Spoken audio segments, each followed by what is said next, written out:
My name is Phoebe Frank. I am 21 years old. You do not need a fancy degree, quit school, and help. Your brother's business, family comes first, and that is final. My father stood in my university dorm hallway screaming those words at my face. He expected me to pack my bags, abandon my honors degree in quantitative finance, and go fold t-shirts at a bankrupt sports memorabilia shop in Quincy. I looked him dead in the eye and said 2 words: too late. Welcome back to Morning Revenge. Before I tell you how I legally dismantled my family's toxic empire in exactly 5 days, drop your age in the comments and let me know if your family ever tried to sacrifice your future for a sibling. If you believe in standing your ground, hit subscribe. Now let me take you back to where the trap was set, 5 days before that hallway confrontation. It was a Tuesday morning. The air inside my parents' kitchen smelled like stale cigar smoke and burnt toast. I sat at the scarred linoleum table typing on my laptop. I was running predictive algorithms for derivative pricing. In Boston, studying applied mathematics at an elite university means you have a bright future. But in my house in South Boston, a degree is treated like an arrogant joke. Real work means manual labor, a time card, and blind loyalty to the bloodline. My father Thomas walked into the kitchen. He did not say good morning. He tossed his grease-stained Boston Bruins cap straight onto my keyboard. The fabric covered my financial modeling software. I stopped typing. I did not move the hat. I just looked up. "Derek's shop is underwater," my father said, leaning his heavy knuckles on the edge of the table. "He is drowning in inventory. The registers are a mess, and he needs help. Your mother and I are tapped out." Derek is my older brother. He is the golden child. 18 months ago, my parents drained their life savings to open a sports apparel shop for him. The business was failing not because of the economy, but because Derek preferred afternoon beers to tracking inventory. He racked up silent debts and hid the collection notices in a backroom filing cabinet. I knew this because numbers always leave a trail. "I have finals in 3 weeks," I told my father. My voice was steady. "I am managing my own academic trust to cover next semester. I cannot fold shirts in Quincy." My father's jaw set hard. He pointed a calloused finger at my face. "You don't need a fancy degree," he yelled. The sound bounced off the cheap tile backsplash. "Quit school and help your brother's business. Family comes first, and that is final." I sat there, staring at the frayed edges of the Bruins cap sitting on my computer. A different daughter might have cried. Another student might have argued about fairness or pointed out the hypocrisy of sacrificing an honors student to save a lazy son. I did neither. My brain works in variables and risk assessments. I calculated the cost of an argument. I analyzed the probability of changing a stubborn man's worldview. The math was clear. The variables pointed to a single, optimal strategy. I picked up the cap and handed it back to him. Then I closed my laptop. "Okay," I said. My father blinked. The fight drained from his shoulders. He nodded, satisfied that the natural order of his house was restored. He turned around and walked out the door. He thought he had just put his arrogant daughter in her place. What he did not know was that I had just begun a 5-day countdown to sever my ties and lock away every dollar I owned. I walked out of my parents' kitchen and packed a single overnight bag. I did not slam the front door. I did not leave a note. I walked 4 blocks to the transit station and boarded the train bound for Cambridge. As the train rattled over the river, the Boston skyline came into view. That city represented my future. Quincy represented a trap. I pulled out my laptop and placed it on my knees. I had exactly 120 hours before my father expected me to clock in at Derek's shop. 5 days to disappear on paper. I opened my banking portal. The scholastic trust my grandfather left me was supposed to cover my tuition and housing. When I turned 18, my parents insisted their names remain on the secondary authorized user list. They called it a safety net. I knew it was a leash. If I openly defied my father, he would march into a local branch and attempt to freeze those assets under the guise of parental concern. I needed to move the capital before he realized I was gone. I treated the crisis like a multivariable equation. Isolate the threat, secure the primary asset, and construct a firewall. People often ask how a daughter can cut ties so clinically. They assume there must be some hesitation, some lingering warmth for the people who raised you. But warmth requires fuel. My father stopped fueling my loyalty a long time ago. Staring at the data scrolling across my screen, I remembered a humid Saturday afternoon when I was 10 years old. I had just returned home from the State Applied Mathematics Fair. I was holding a heavy glass trophy, first place in the under 14 division. I was so proud my hands were shaking. I walked into the backyard to show my father. He did not even look at me. He was standing by the chain link fence, cheering until his throat was raw. Derek had just hit a winning run in a neighborhood baseball game. The game was heavily skewed. The pitcher was a 12-year-old kid with a bad arm, and Derek was 14, swinging an illegal aluminum bat. But my father hoisted Derek onto his shoulders like he had just won the championship. I stood on the patio holding my glass trophy. I waited for 20 minutes. My father carried Derek inside, walked right past me, and told me to move out of the doorway. He never asked how the math fair went. That was the exact moment my childhood ended. I learned that day that my intellect would never buy his respect. I stopped seeking his approval and started building my own escape route. The train doors hissed open at my stop. I walked straight to the university administration building. The campus was a different world. Century-old brick buildings, ivy crawling up the stone walls. Students discussing macroeconomic theory on the manicured lawns. This was the pinnacle of institutional prestige. This was my territory. I bypassed the main reception desk and knocked on the heavy oak door of the economics department head. Dean Alcott was a sharp, perceptive man in his late 50s. He wore tailored tweed and understood the ruthless nature of the financial sector better than anyone. He had been my primary mentor since my freshman year. I walked into his office. The room smelled of old paper and expensive leather. In the corner, an antique mahogany grandfather clock ticked. Tick, tick, tick. It was a heavy, rhythmic sound. To anyone else, it was just a clock. To me, it was a palpable auditory countdown. Every swing of the pendulum meant my 5-day window was shrinking. "Take a seat," Phoebe Dean Alcott said, looking up from a stack of research papers. "You look like you are preparing for a hostile corporate maneuver." "I am," I replied. "I need to officially withdraw from the university by noon today." The dean set his pen down. He did not panic. He folded his hands and waited for the variables. I laid out the situation with clinical precision. I explained my father's demand. I explained the bankrupt sports memorabilia shop. I explained the cultural friction that made my father view this institution as a waste of time. I told him that if I remained a registered student, my family would use it as leverage. They would show up at my lectures, harass the faculty, and attempt to drag me back to South Boston to save their golden child. Dean Alcott listened in silence. The mahogany clock continued its steady, unforgiving beat. When I finished, he leaned back in his leather chair. "Your father does not understand the caliber of student we have in this room," he said quietly. "But withdrawing means forfeiting your honors candidacy.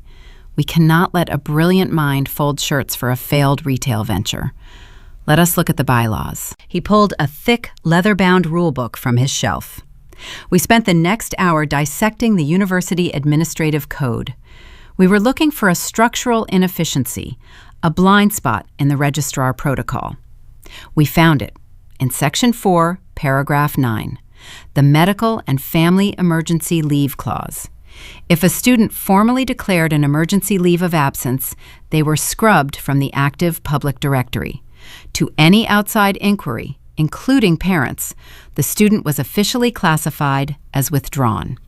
The public records would show I had dropped out exactly as my father demanded.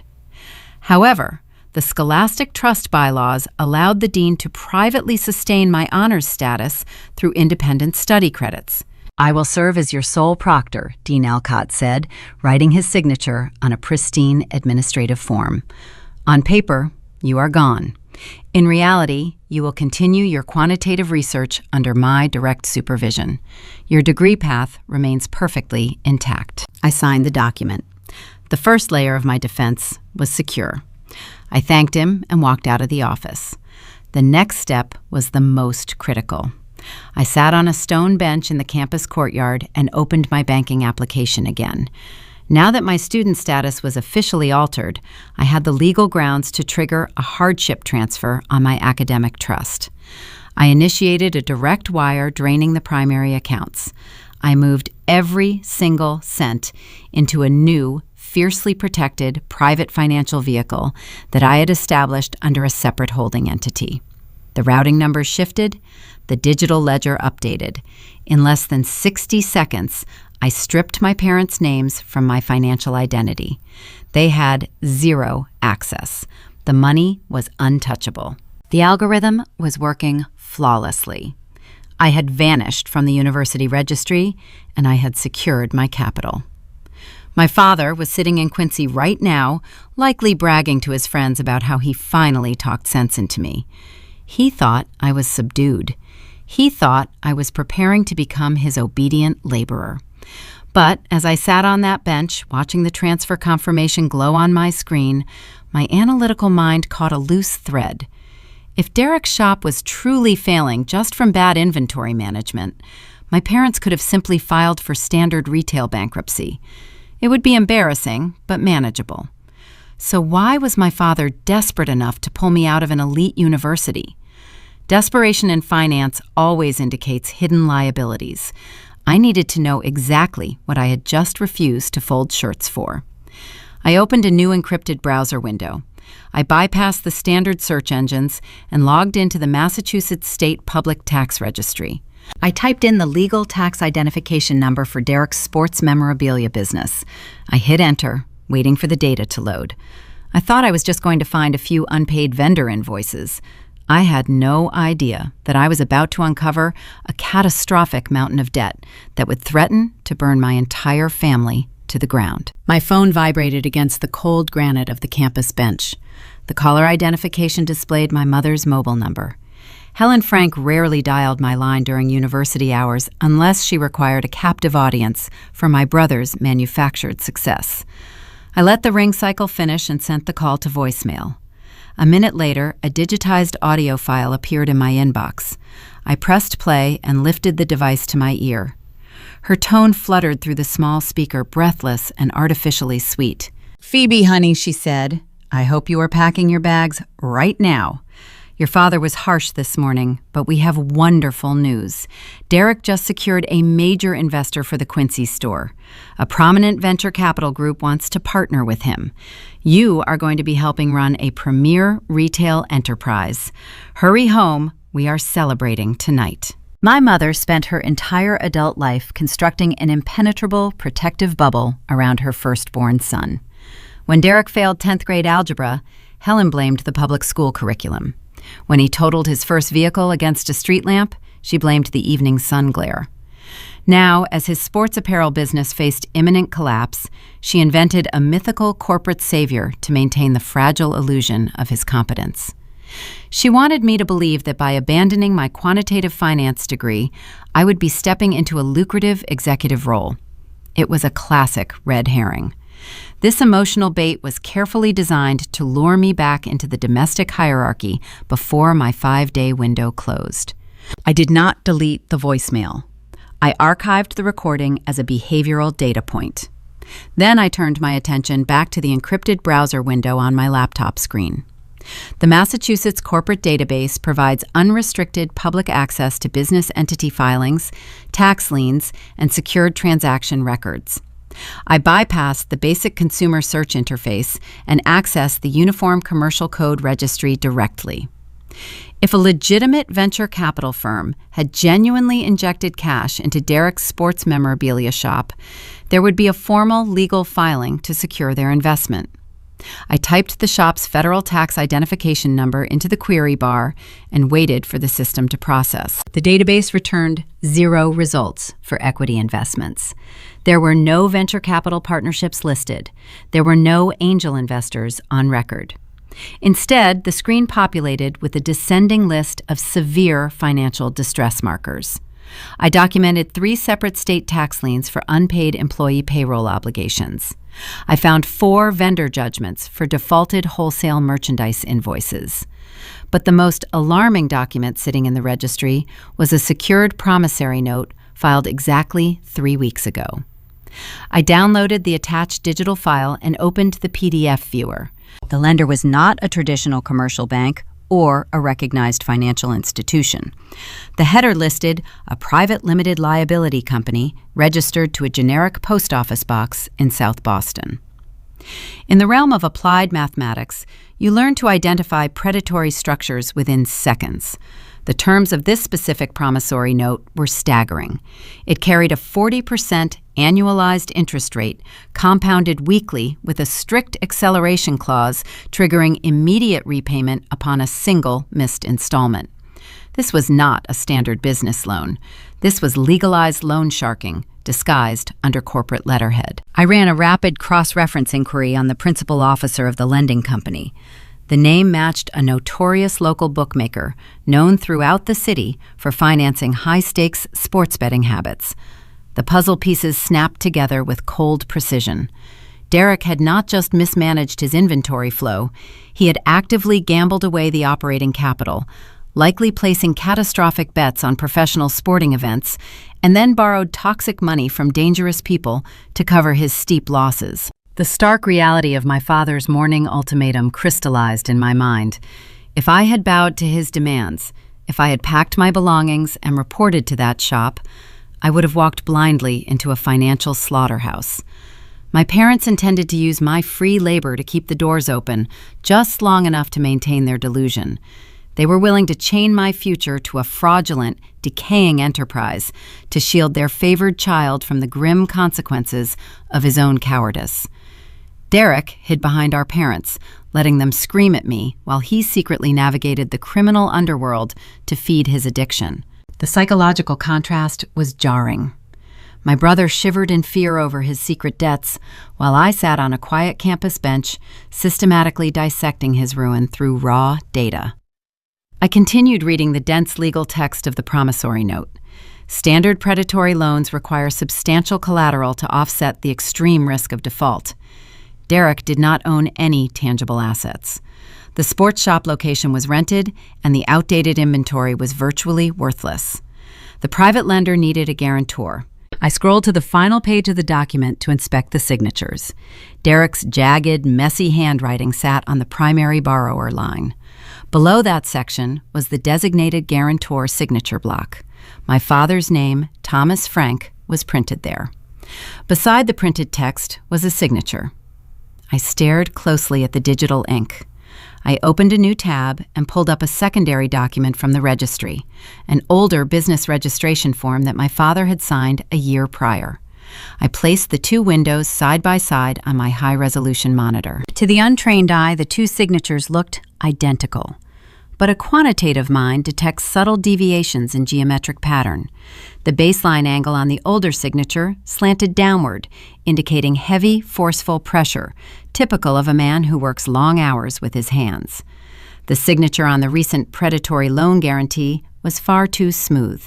The ink loops on the letters were hesitant, carefully drawn, rather than naturally written. The starting stroke of the capital letter T lacked the customary rigid snap my father always applied to his writing. There were 2 distinct, slightly different variations of the same name. I did not gasp. I simply took a clear screenshot of both documents and uploaded them to my encrypted cloud storage drive. I silently filed this anomaly away in my mental ledger. It was a minor discrepancy, a tiny pebble in a landslide of debt. But in the world of forensic finance, a single mismatched signature is a loaded weapon waiting to be fired at the perfect moment. I closed the registry portal and shut the laptop. The stakes had elevated far beyond a simple family dispute over my academic choices. This was no longer just about protecting my tuition trust from my father's traditionalist anger. I realized the true danger of my situation. I had 5 days to vanish, but discovering this toxic debt meant my family would soon face a catastrophic reckoning. When the private lender called in that loan, the collateral would be seized, and the fallout would be devastating. I needed to fortify my firewall and secure an untouchable position before the inevitable explosion. I slipped my computer into my leather satchel. The crisp autumn wind blew across the courtyard, rattling the dry leaves against the stone pathways. I stood up, feeling a strange sense of calm settling over my shoulders. The trap I had escaped was terrifying, but the retaliation I was about to orchestrate would be a masterpiece of mathematical precision. I turned to walk back toward my dormitory, planning my next defensive maneuver, entirely unaware that my mother was already bypassing my phone and taking a much more direct, suffocating approach to bring me home. I had just returned to my university dormitory and locked the heavy deadbolt when a soft, hesitant knock echoed through the thick wooden door. It was not the loud pounding my father would deliver 5 days later. This specific sound was carefully designed to appear harmless. I walked quietly to the door and checked the peephole. My mother stood in the hallway holding a round metal tin. I turned the handle and pulled the door open. Helen Frank wore a beige knit cardigan and a highly practiced expression of maternal concern. She stepped inside my room, her eyes darting across the sterile, organized space. My desk was a dedicated command center featuring dual monitors, illuminated keyboards, and stacked academic journals. She gravitated toward the only clear surface available, a towering stack of stochastic calculus textbooks. She set the metal tin directly on top of my advanced mathematics texts. The tin contained homemade chocolate chip cookies. It was a cheap, domestic bribe deliberately meant to dismantle a world-class future. I offered her a seat at the small table near the window. I turned toward the compact kitchenette to perform the exact ritual she expected from a compliant daughter. I opened a canister of generic store-bought coffee grounds. I brewed a full pot. The bitter smell of cheap roasted beans filled my room, overpowering the scent of old paper and ink. This coffee was a symbol of domestic subservience, a subtle reminder of the working-class kitchen I had supposedly abandoned. I poured the dark liquid into a plain ceramic mug and placed it on the table in front of her. I sat across from her, maintaining a polite, neutral posture. I waited for the emotional negotiation to begin. Helen wrapped both of her hands around the warm ceramic mug. She sighed deeply, letting her shoulders slump forward. She was flawlessly playing the role of the exhausted peacemaker, the long-suffering matriarch, trying to hold a fractured family together. "Your father is not sleeping well, Phoebe," she said softly. Her voice carried a manufactured tremor that she had perfected over 2 decades. "His blood pressure is dangerously high. He paces the floor all night worrying about Derek and the store. We are terrified he is going to suffer a fatal heart attack from all this mounting stress." I watched a single tear trace a slow path down her cheek. In a standard family dynamic, a daughter would immediately rush to comfort her grieving mother. A normal child would offer endless reassurances and promise to sacrifice whatever was necessary to ease the burden. I sat perfectly still in my chair. I evaluated her spoken words the exact same way I dissect a hostile corporate takeover attempt. Helen was expertly weaponizing family guilt. She was deliberately shifting the immense liability of my father's failing health directly onto my shoulders. If Thomas suffered a severe medical emergency, it would never be attributed to his terrible diet, his pack-a-day smoking habit, or the fact that his golden son was driving the family into financial ruin. According to my mother's claustrophobic circular logic, a heart attack would be my fault for selfishly refusing to fold shirts in Quincy. This was her standard operating procedure. Helen constructed her entire identity around maintaining the fragile illusion of a flawless, patriarchal household. I recalled a specific week during my sophomore year of high school. I had secured a highly competitive scholarship to attend a prestigious summer coding boot camp across the river in Cambridge. It was a rare opportunity that would have fast-tracked my college admissions portfolio. The day before the rigorous academic program started, Derek was arrested for minor property damage following a drunken dispute at a local neighborhood bar. My mother walked into my childhood bedroom crying the exact same tears she was shedding right now. She begged me to forfeit the prestigious scholarship and stay home to keep Derek out of trouble, while my father worked extra warehouse shifts to pay the sudden legal fees. She told me I was the only person who could keep the family intact. I surrendered the scholarship. I stayed home. Derek continued drinking every single weekend. I spent that entire summer staring at the blank walls of my bedroom, realizing my vast intellectual potential was merely a bargaining chip designed to fund my brother's endless mistakes. Now she was running the exact same emotional algorithm inside my university dorm. "It is just for a little while," Helen pleaded.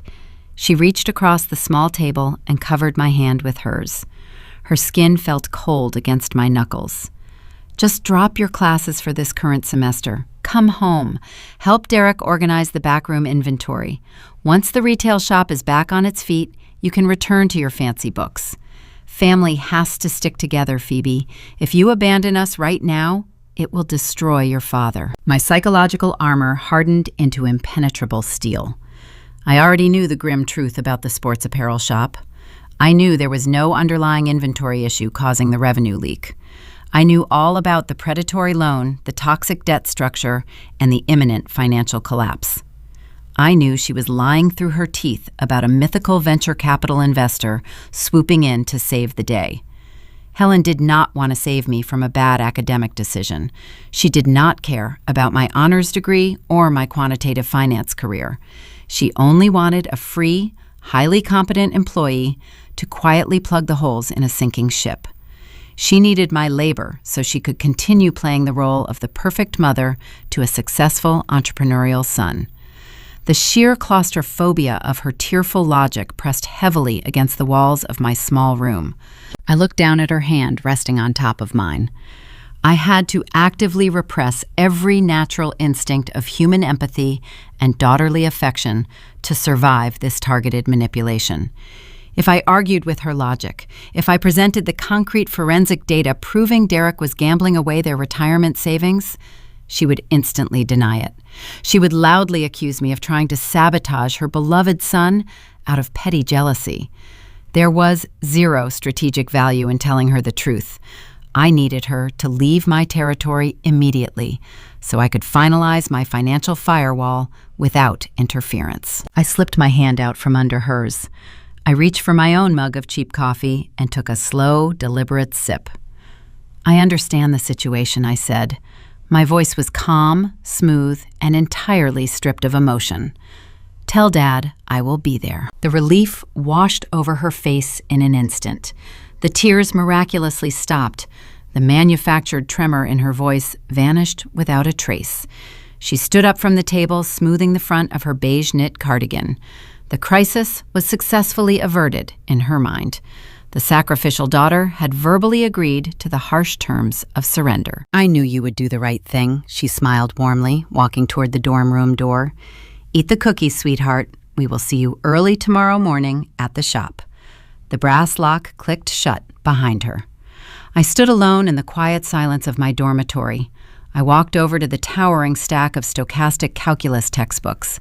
I picked up the metal tin of homemade cookies and dropped it directly into the trash can under my desk. I sat back down in my ergonomic chair and woke up my dual monitors. The emotional sabotage was successfully deflected, but the overall timeline was accelerating dangerously. My mother expected me to arrive in Quincy by dawn. When I failed to appear, the fragile illusion would shatter, and the true hostility from my father would begin. I had already successfully severed my academic trust from their names, ensuring my tuition capital was safe. But protecting my own money was no longer sufficient for my ultimate goal. Derek's hidden loan shark debt was tied directly to my parents' residential home. The impending fallout would drag them all into swift bankruptcy. If I wanted to dictate the exact terms of their survival and permanently restructure the toxic power dynamic of my family, I could not just run away and hide in academia. I needed to acquire that toxic debt portfolio myself. I needed to become their literal landlord and their primary secured lien holder. But a 21-year-old college student cannot purchase commercial distress debt with a simple academic scholastic trust. I needed substantial institutional capital. I needed heavy leverage. I reached for my encrypted mobile phone and drafted an urgent message to Dean Alcott. I requested a confidential emergency introduction to his private equity contacts operating in the Boston financial district. The defensive phase of my survival plan was officially over. It was time to build an unstoppable financial weapon. My phone illuminated with a single encrypted notification from Dean Alcott. The message contained a time, a localized address in the downtown financial district, and a name: Silas Mercer. I spent the next 4 hours sitting in my quiet dormitory constructing the most critical quantitative model of my entire life. A standard college student cannot simply walk into a commercial bank and purchase distressed real estate debt. The traditional financial system relies on rigid credit protocols, lengthy underwriting periods, and extensive employment verification. Those traditional barriers were exactly what my father depended on to maintain his authority. He believed I was trapped by my youth and my lack of conventional working-class credentials. He did not realize that elite finance operates on an entirely different plane of reality. Elite finance does not care about your age or your calloused hands. It only cares about the math. I finished coding a probabilistic risk assessment and transferred the final data sets to a secure drive. The next morning, I boarded the early train into downtown Boston. The financial district operates on a frequency entirely separate from the gritty working-class streets of Quincy. Walking into the towering glass and steel headquarters of Mercer Capital Partners felt like stepping into a fortress. The lobby was lined with imported Italian marble. The high-speed elevators moved with a silent, breathless efficiency. There was no shouting, no chaotic inventory scattered across the floor, no lingering smell of cheap beer and desperation. This environment was governed by cold logic and clinical precision. Silas Mercer was a senior managing partner who owed Dean Alcott a significant professional favor. He sat at the head of a sprawling mahogany boardroom table. He was a man in his late 40s with sharp features and a tailored charcoal suit. He did not look at me like I was a rebellious daughter. He reviewed the printed dossier I placed in front of him and evaluated me as a peer. I launched into my presentation without hesitation. I laid out the catastrophic financial architecture of my brother's sports apparel shop. I highlighted the exact location of the toxic promissory note held by the South Boston bookmaker. This specific private lender specializes in illegal sports betting, I explained, pointing to the highlighted cross-reference data on page 4. He issued a high-interest loan to cover my brother's gambling losses, forcing my father to sign as the primary guarantor. The loan is secured by my family's residential estate. However, street-level lenders despise real estate collateral. Foreclosing on a residential home takes months of tedious litigation and invites unwanted scrutiny from state tax authorities. This lender wants liquid cash, not a lengthy court battle over a blue-collar house. Silas Mercer tapped his expensive pen against the legal pad. "You want to buy the debt portfolio outright," he said, tracing the numbers with his eyes. "Yes," I replied. "I want to establish an anonymous, limited liability company today. My academic trust fund currently holds enough capital to serve as a substantial down payment, but I need your firm to provide the institutional bridge capital to execute the purchase instantly. If our newly formed holding company approaches this lender with an all-cash offer to buy the debt at 30 cents on the dollar, he will take the exit strategy without asking questions. We absorb the note, and we instantly become the sole primary lien holder." Silas leaned back in his leather chair. The risk profile was remarkably low. The underlying asset, my parents' home, held significant equity. By purchasing the distressed debt for a fraction of its total value, the new holding company guaranteed a highly lucrative return, regardless of whether the property was eventually seized or the loan was restructured. The mathematics were flawless. Silas offered a rare, genuine smile. He pressed a button on his intercom and instructed his corporate attorneys to draft the formation documents for a new entity. We named it Apex Strategic Holdings. The pacing of the next 48 hours mirrored a tense psychological thriller. While my mother planned her celebratory dinner in Quincy, falsely believing I was packing my bags to become a compliant retail clerk, I was sitting in sterile downtown offices executing high-level corporate maneuvers. The attorneys registered Apex Strategic Holdings with the state. The academic trust capital transferred seamlessly into the new corporate accounts, acting as the primary anchor for the transaction. Silas Mercer's team initiated a blind corporate offer to the South Boston bookmaker. The negotiation lasted less than 20 minutes.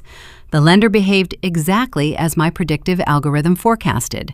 Faced with the immediate prospect of guaranteed liquid cash versus the headache of dragging a working-class family through a public foreclosure process, the bookmaker eagerly signed away his rights.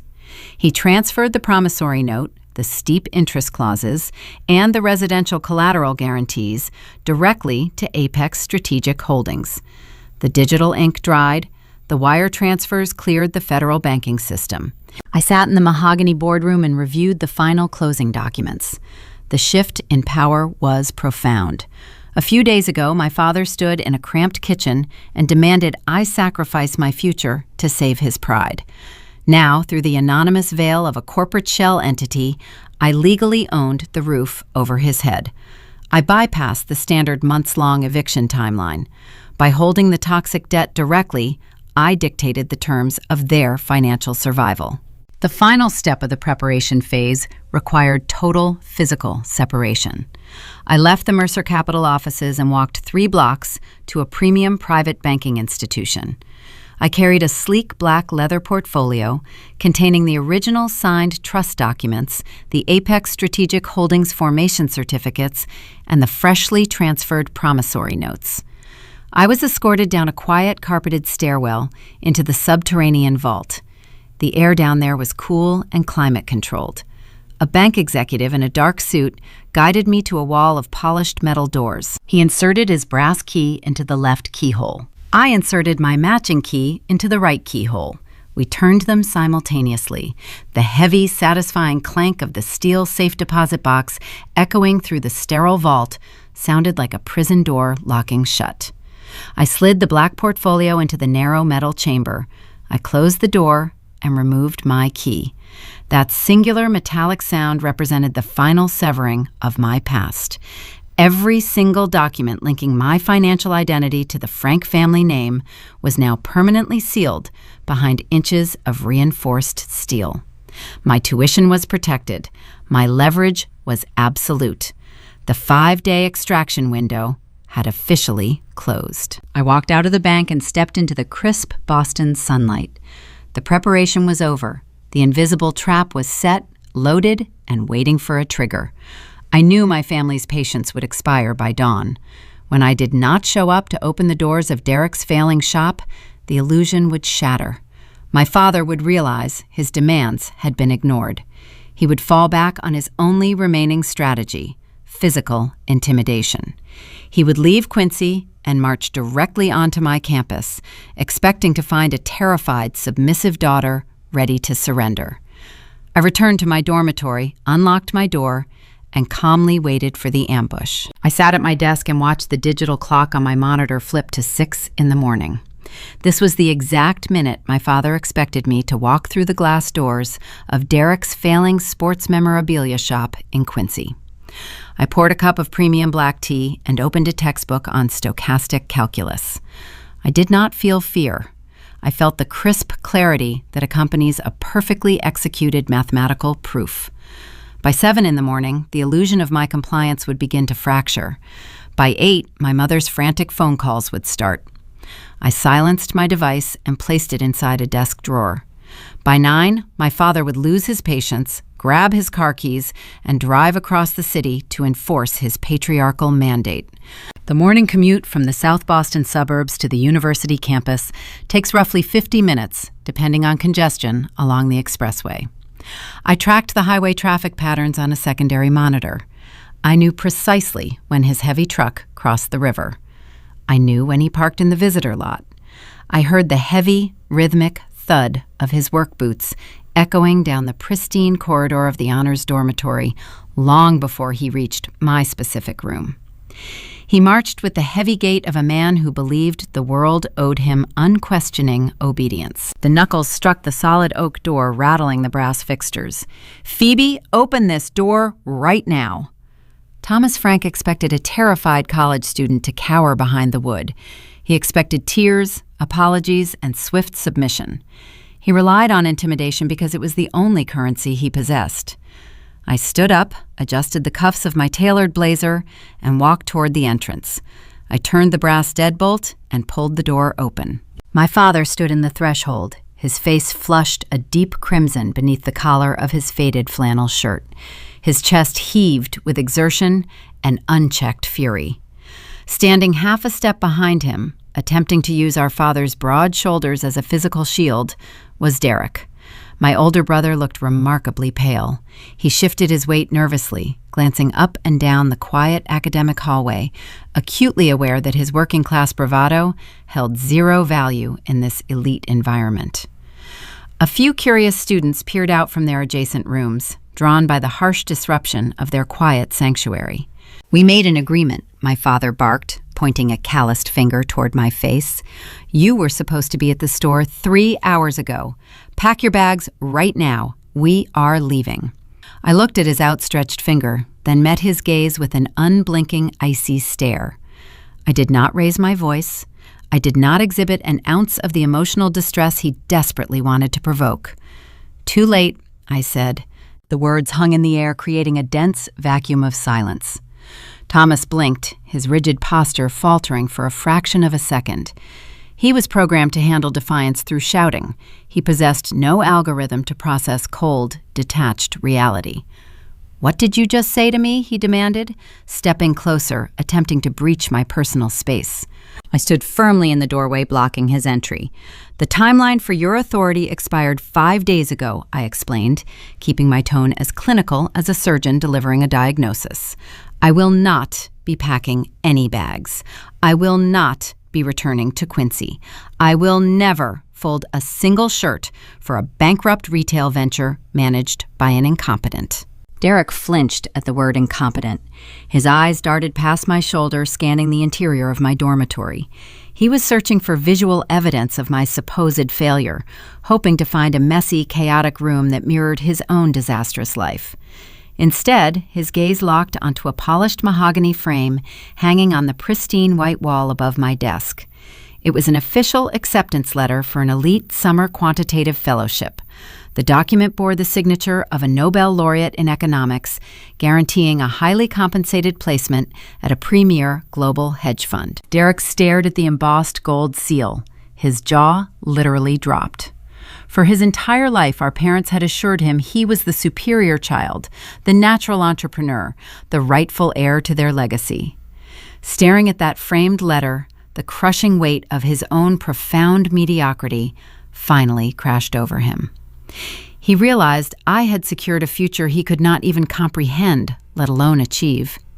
He looked down at his scuffed sneakers, entirely defeated by a single piece of paper. My father did not notice his son's psychological collapse. Thomas was too focused on reasserting his dominance. "You think you can just stay here and play school?" he sneered. "I am your father. I will walk down to the bursar's office right now.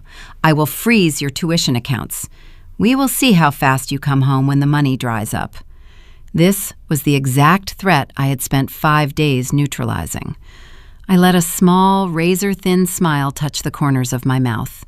"You cannot freeze an account that holds a zero balance," I informed him. "The Scholastic Trust is empty. I executed a direct wire transfer 72 hours ago. Every cent of my capital is currently locked inside a private holding vehicle. Your name is no longer listed on any authorized user registry. Furthermore, you cannot leverage my student status. I formally declared an emergency leave of absence. To the administrative faculty, I am officially withdrawn. You have zero financial leverage, zero academic leverage, and zero parental authority remaining." I watched the color drain from his flushed face. The authoritarian worldview he had wielded like a blunt instrument for 2 decades shattered against the impenetrable wall of my legal reality. He tried to formulate a response, but his vocabulary lacked the necessary terminology to combat corporate financial restructuring. He was a man who solved problems with a hammer, suddenly realizing he was locked outside a digital vault. He could not drag an adult out of a building. He could not claim funds that were shielded by a private equity firm. The physical manifestation of his power evaporated in the sterile campus hallway. I felt a profound sense of triumph. I had successfully defended my territory, secured my assets, and disarmed my primary aggressor without shedding a single tear. The victory felt pure and definite. I watched my brother stare at the floor, unable to defend himself. I watched my father struggle to draw a breath. I believed the conflict was effectively resolved, anticipating they would simply retreat to their failing store in shame. I vastly underestimated the toxic depths of a patriarch stripped of his control. Thomas realized he could not force my compliance. He realized his traditional intimidation tactics were obsolete. His shock slowly morphed into something much colder. He straightened his spine, his face hardening into a mask of pure resentment. If he could not control me with money or physical presence, he would use exile. He prepared to deploy the only weapon he had left in his arsenal, setting the stage for a public reckoning that would force me to uncover the final, devastating layer of their financial ruin. The silence in the corridor stretched thin, brittle enough to snap. My father realized his physical intimidation held zero currency here. His flushed face hardened, the initial shock crystallizing into a deep, venomous resentment. He could not drag me out of the building. He could not march to the bursar to freeze my accounts. He was stripped of his patriarchal tools. Deprived of his usual methods of control, he reached for the ultimate sanction. He decided to erase me. "You think you are so smart," he sneered. His voice escalated, the harsh syllables bouncing off the polished marble floors and echoing down the quiet hall. "You think these fancy books make you better than your own blood? You are nothing. You are a traitor to this family." Down the corridor, the brass elevator doors chimed open. A group of 4 wealthy students stepped out. They wore tailored cashmere sweaters and carried artisanal espresso cups, the standard uniform of the academic elite. They froze in their tracks, their casual conversation halting instantly. They stood in a loose semicircle, observing the blue-collar tantrum unfolding in their pristine sanctuary. It was a stark visual representation of the cultural divide that defined my entire existence. On one side stood the quiet, refined world of intellectual prestige. On the other side stood my father, shouting in a faded flannel shirt, attempting to enforce his will through sheer volume. He noticed the audience. Instead of lowering his voice to avoid embarrassment, he leaned into the public performance. He wanted witnesses to his display of authority. "You are no longer my daughter," he declared, projecting his words for the students to hear. "You are dead to this family. I am disowning you right here and now. Do not ever show your face in Quincy again. Do not call your mother. Do not come crying to me when these rich people chew you up and spit you out. You are on your own." He expected me to break. He assumed the public humiliation would shatter my resolve, forcing me to beg for forgiveness to avoid the terrible weight of familial exile. I did not break. I maintained the stoic composure of a monarch watching a peasant revolt from a high balcony. I reached into the pocket of my blazer. I retrieved a small, plain cardboard box. I had prepared this specific item the night before, calculating this exact outcome based on his predictable behavioral patterns. I extended my arm and held the box out to him. He stared at it, confused by my lack of tears. He snatched the cardboard from my hand and ripped off the lid. Inside lay my brass house keys, the remote electronic fob for the Quincy garage, and the plastic alarm tag for the back door. "Understood," I said. My voice was barely above a whisper, yet sharp enough to cut directly through his bluster. I stepped backward into my dormitory and pulled the heavy oak door shut. The lock clicked into place with a definitive metallic thud. I stood in the center of my room, surrounded by the quiet hum of my dual monitors. The psychological weight of what had just occurred began to settle over my shoulders. I was an orphan by choice. I had just been formally exiled from the only household I had ever known. A typical 21-year-old might have collapsed onto the mattress, overwhelmed by grief, rejection, and fear of the unknown. Instead, I walked over to the kitchenette and poured a fresh cup of premium black tea. My emotional restraint was not a symptom of heartlessness. It was a required survival mechanism. I viewed my domestic structure through the lens of historical monarchy. My father was a desperate ruler who demanded blind fealty to cover his own insecurities. He favored the incompetent heir Derek because Derek was weak, reliant, and easily manipulated. My intellect threatened that fragile ecosystem. By cutting me off, my father believed he was preserving his kingdom. He thought exile was a harsh punishment. He failed to realize it was a profound liberation. I was no longer bound by the irrational demands of a toxic patriarch. I drank my tea, feeling an overwhelming sense of sovereignty. I knew exactly how the rest of his day would unfold. It was a predictable, cyclical pattern of working-class bravado. By 8 o'clock that evening, Thomas Frank would be sitting in his designated booth at a gritty tavern near the shipyards in South Boston. The air inside that establishment would be thick with the smell of stale beer, fried food, and exhaust fumes. He would be surrounded by his peers, men in high-visibility jackets and steel-toed boots, individuals who shared his rigid, anti-intellectual worldview. He would hold court over a pint of dark stout, spinning a manufactured narrative to protect his fractured ego. He would boast about his trip to the ivory tower.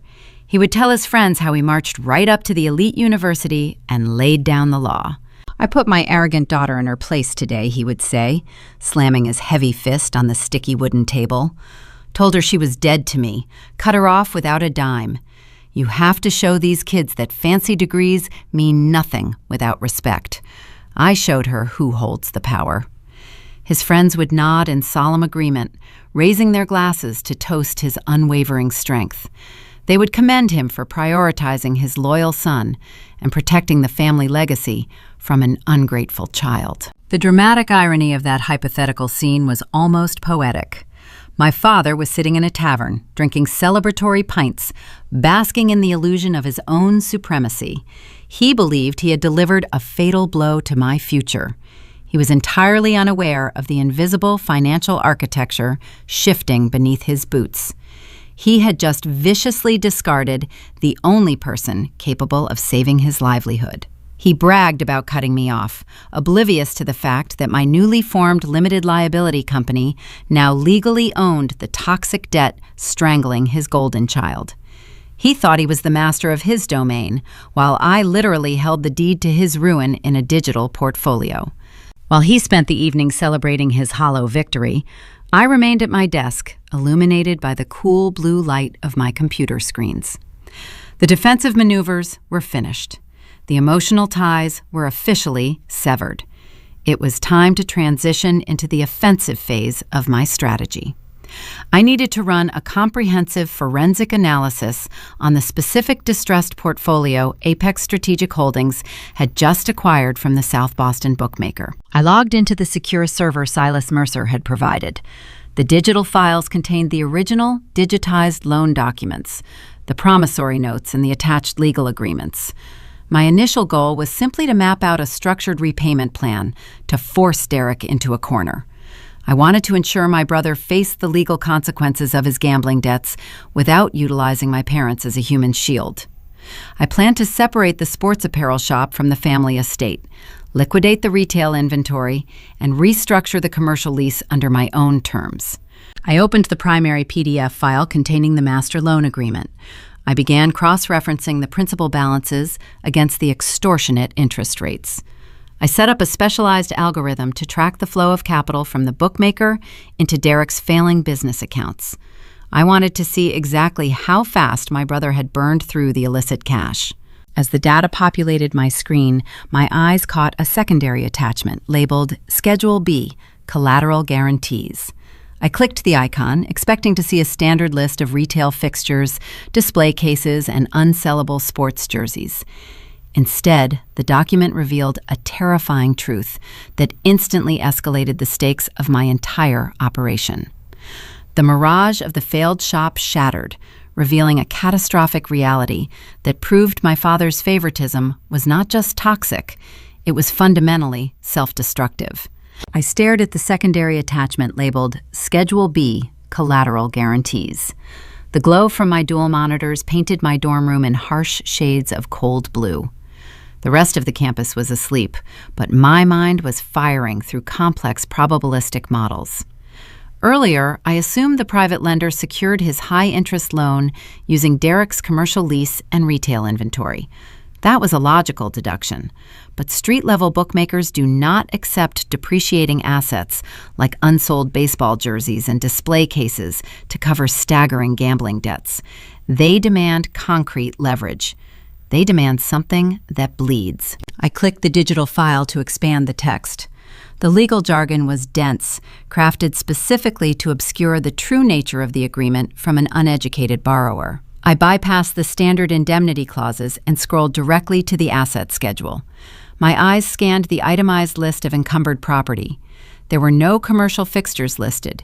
There were no retail bank accounts.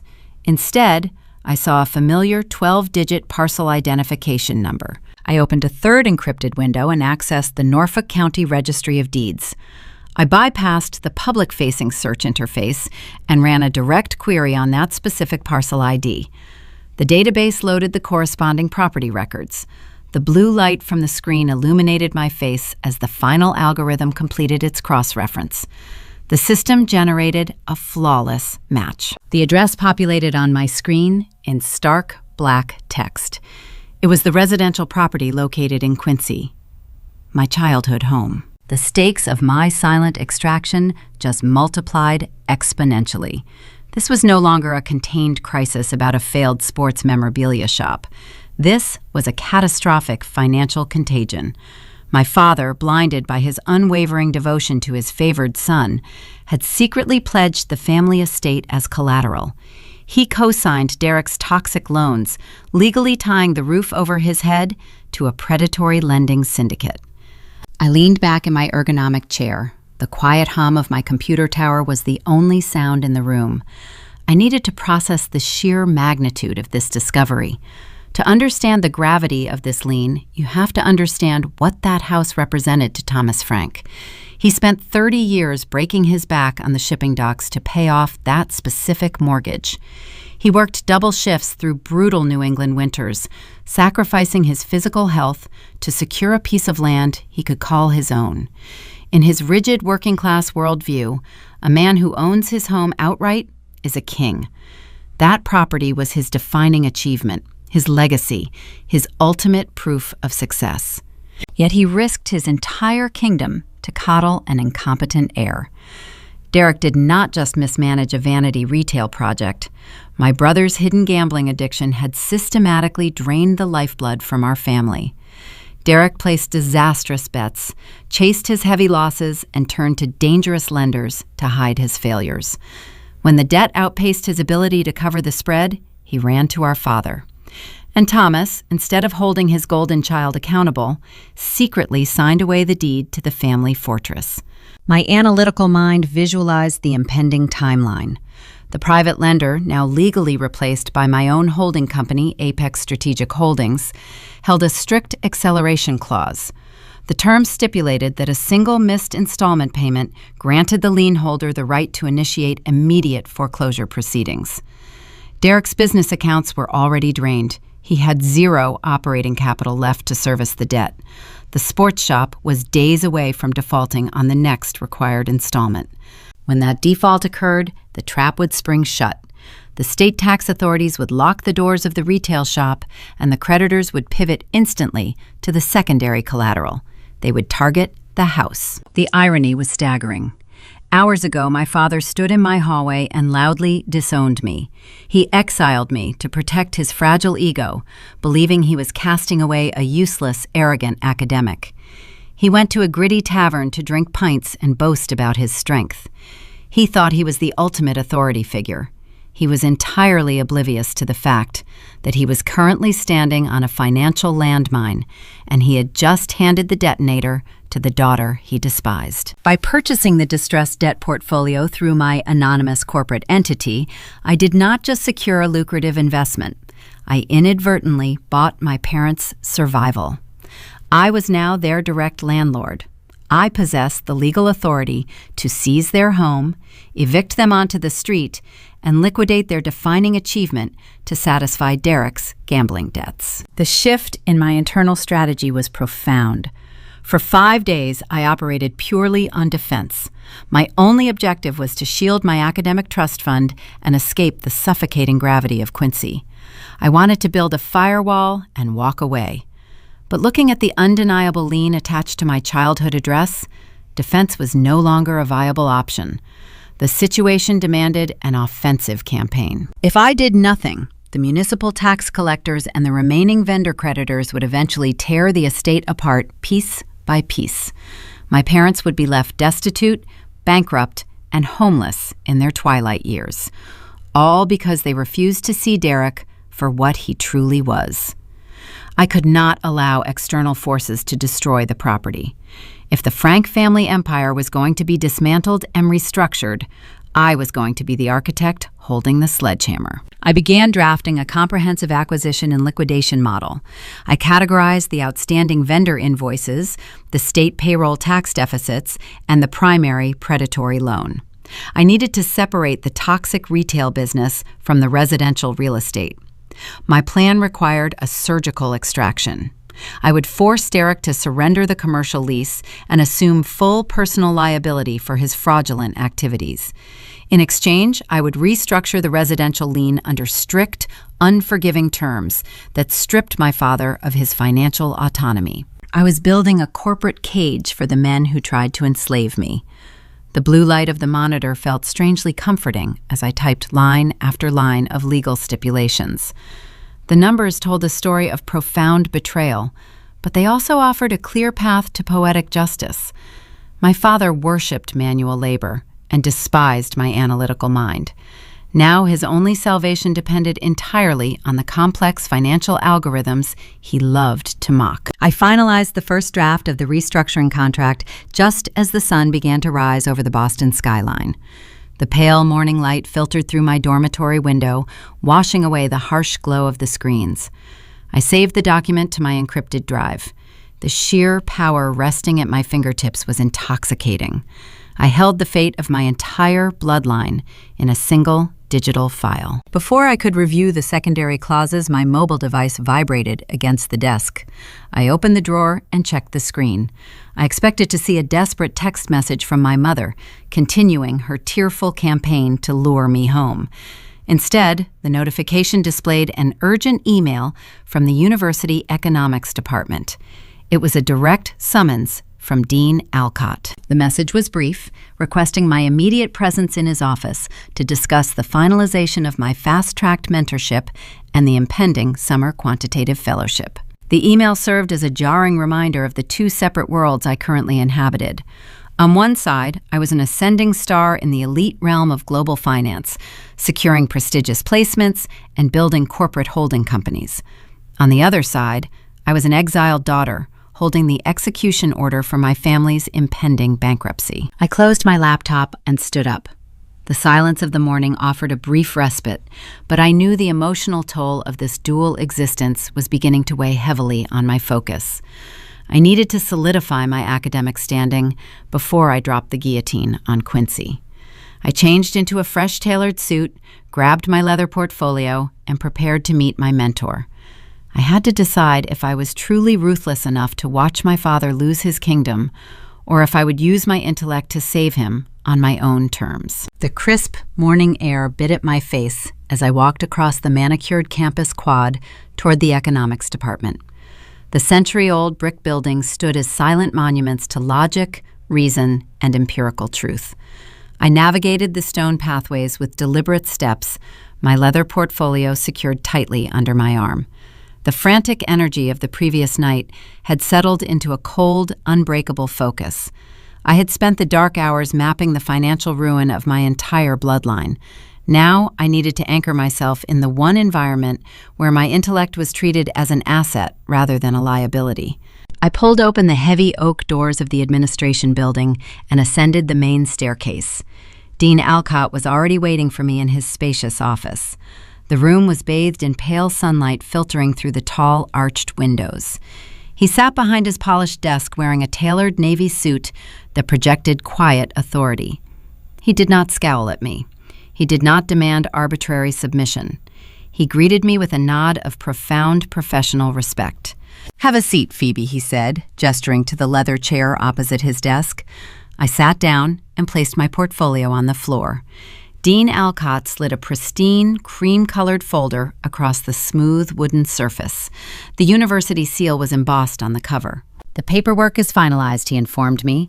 "The committee reviewed your independent research proposals and your revised academic trajectory. Your emergency leave of absence from the public directory has been processed flawlessly. More importantly, the Global Hedge Fund in New York approved your placement for the Summer Quantitative Fellowship. You bypassed 3 rounds of standard interviews based entirely on the predictive models you built last semester. The position is yours." I looked at the documents resting in front of me. This was the pinnacle of my undergraduate career. This fellowship guaranteed a highly compensated entry into the elite echelons of international finance. It represented a future defined by autonomy, wealth, and intellectual rigor.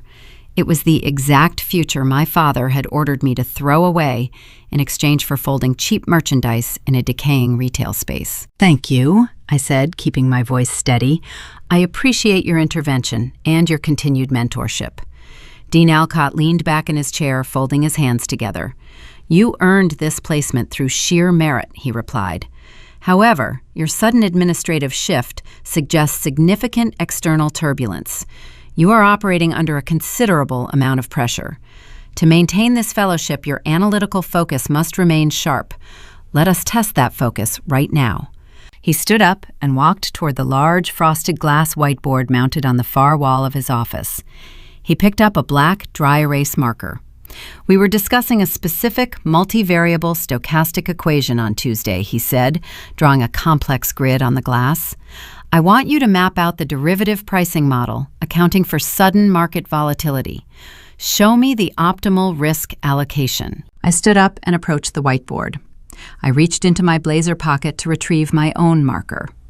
As my fingers brushed the fabric, my smartphone vibrated. It was a long, sustained pulse, indicating an incoming call. The device had been vibrating relentlessly since my father stormed out of my dormitory hallway. The public smear campaign had officially commenced. Thomas Frank did not possess the vocabulary to combat my legal maneuvering, but he possessed an extensive network of extended relatives who worshipped his patriarchal authority. He had driven straight back to Quincy and activated the family communications grid.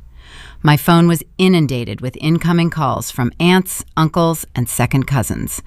They were spinning a coordinated narrative of betrayal. According to their working-class mythology, I was the arrogant elitist who abandoned her hard-working parents. I was the ungrateful daughter who thought she was better than her own blood. I pulled the phone out of my pocket to decline the call, but my thumb grazed the screen, inadvertently triggering the voicemail playback feature.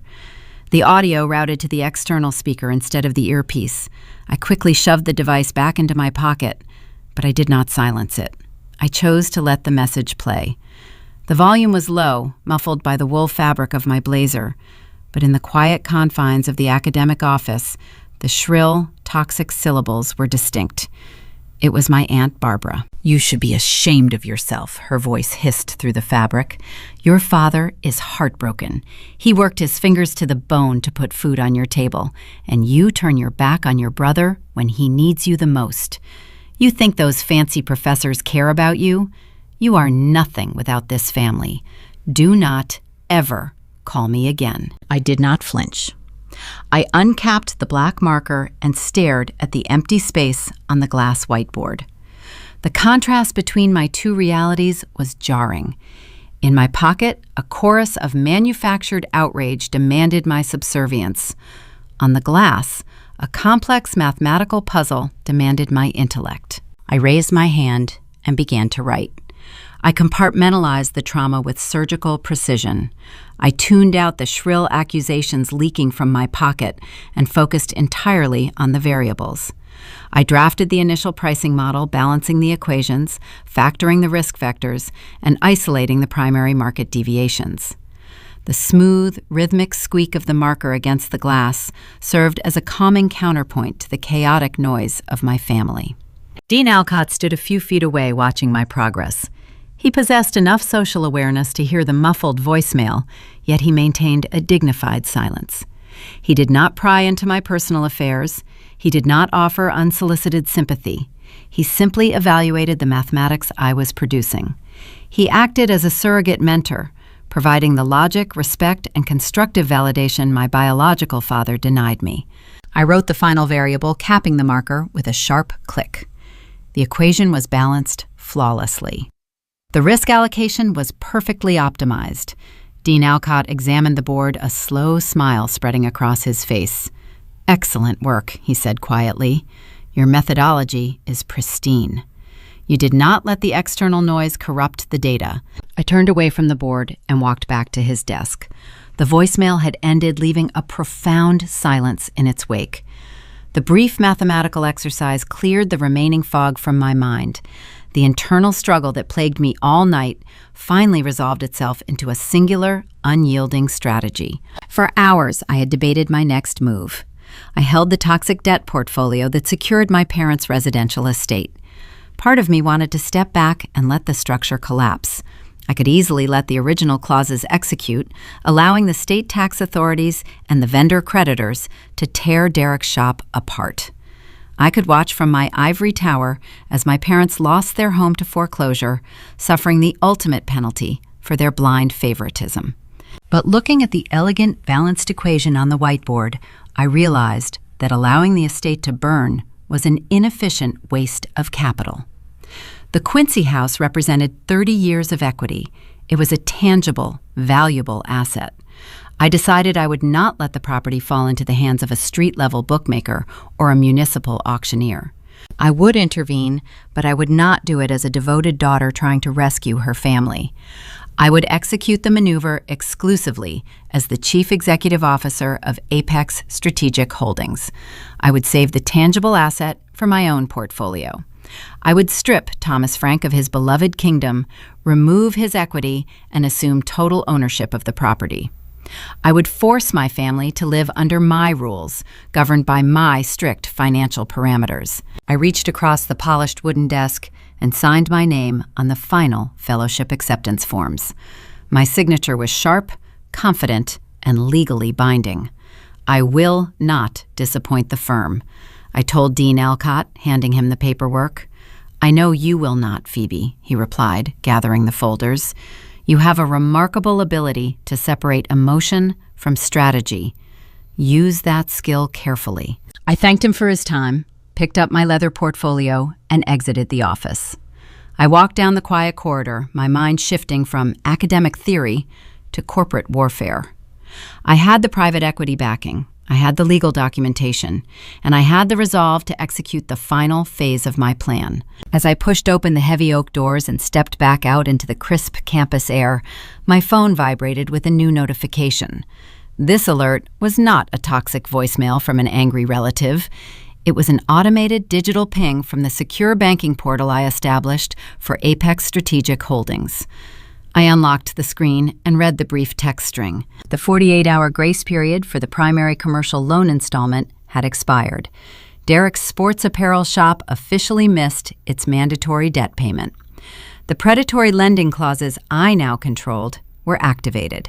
The financial mirage in Quincy was collapsing in real time, and the state authorities were already moving in to lock the doors. The hour of reckoning had arrived. Thomas Frank stood on the cracked concrete sidewalk of Hancock Street in Quincy, nursing a styrofoam cup of bitter diner coffee. The morning air carried the familiar, comforting scent of diesel exhaust and salt water from the nearby shipyards. To a man who spent 3 decades loading cargo pallets, this gritty neighborhood was the center of the universe. He looked at the storefront of his son's sports memorabilia shop. The display windows were cluttered with faded baseball jerseys and overpriced trading cards. But Thomas only saw a dynasty in the making. He turned to the owner of the adjacent bakery, a fellow blue-collar patriarch who was sweeping the pavement. Big day today, Thomas announced, his chest swelling with unearned pride. Derek is closing a partnership with a major downtown investment group, Sirius Capital. My boy is expanding the operation. The baker offered a polite nod, leaning on his broom. Good for him, Tom. Hard work pays off. Thomas took a sip of his coffee, savoring the taste of respect. He built his identity on the premise that sweat and physical endurance were the only true measures of a man. He favored his son because Derek stayed in the neighborhood, attempting to build a tangible business.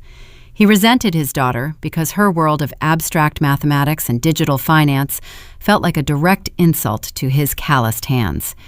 He believed he had permanently solved the Phoebe problem yesterday by exiling her from the family tree. The domestic hierarchy was purified. A silver sedan pulled into the loading zone parking at a crooked angle. Derek emerged from the driver's seat. The golden child did not look like a triumphant entrepreneur. His face was the color of old parchment. Dark, bruised shadows hung beneath his eyes, and his hands trembled as he fumbled with the keys to the shop. Thomas frowned, walking over to slap his son on the back. A heavy, congratulatory strike. Stand up straight, he ordered. You have a venture capital meeting in an hour. You need to project strength. Never let the suits think you are sweating. Derek swallowed hard, avoiding eye contact. Dad, we need to talk. Inside. Before Derek could insert the key into the lock, two dark, unmarked vehicles stopped abruptly, parallel to the curb, boxing in the silver sedan. 4 individuals stepped onto the pavement. The sequence moved with chilling efficiency. 2 men wore standard municipal windbreakers bearing the Massachusetts Department of Revenue insignia. The other 2 wore tailored charcoal suits carrying thick leather briefcases. They did not look like investors looking to infuse capital. They looked like undertakers. Thomas instinctively stepped in front of his son, squaring his broad shoulders. He deployed his standard defense mechanism, puffing his chest to intimidate the newcomers. The shop is closed, Thomas barked. Come back at 9.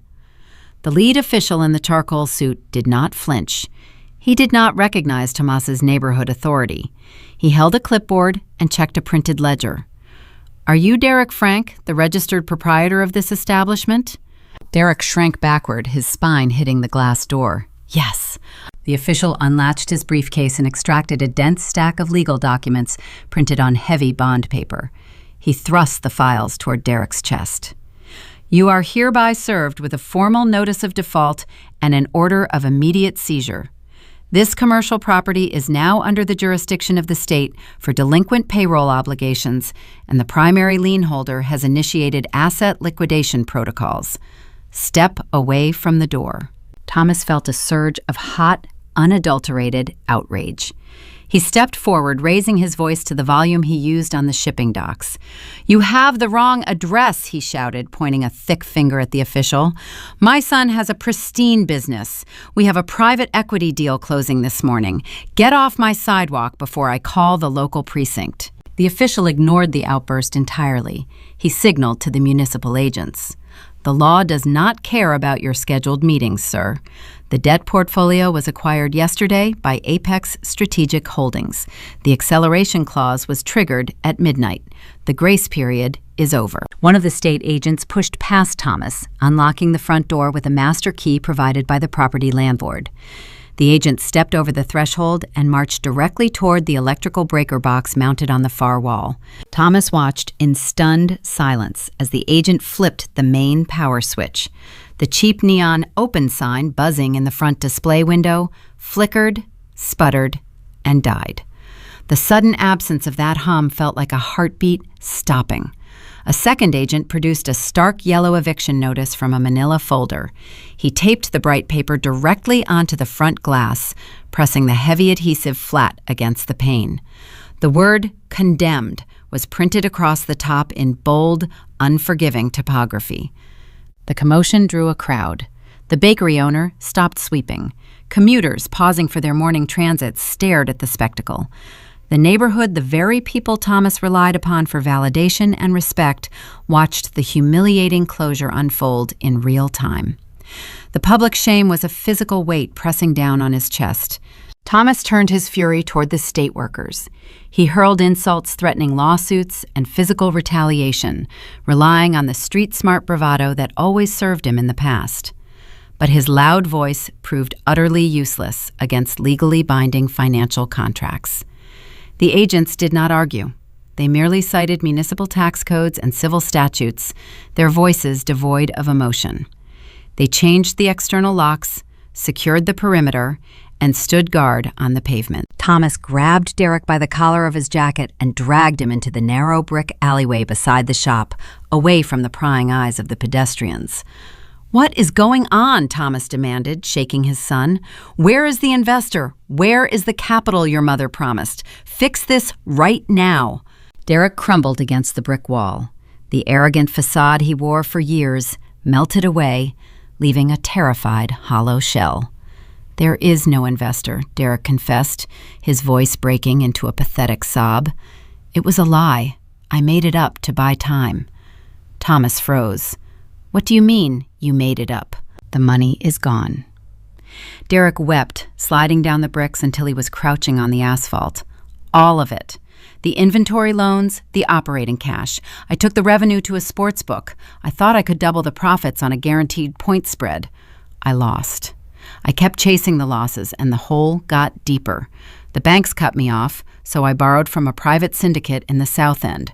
40% interest. I missed the payment last night." Thomas stared at his favored son. The entrepreneurial genius he worshipped was nothing more than a degenerate gambler.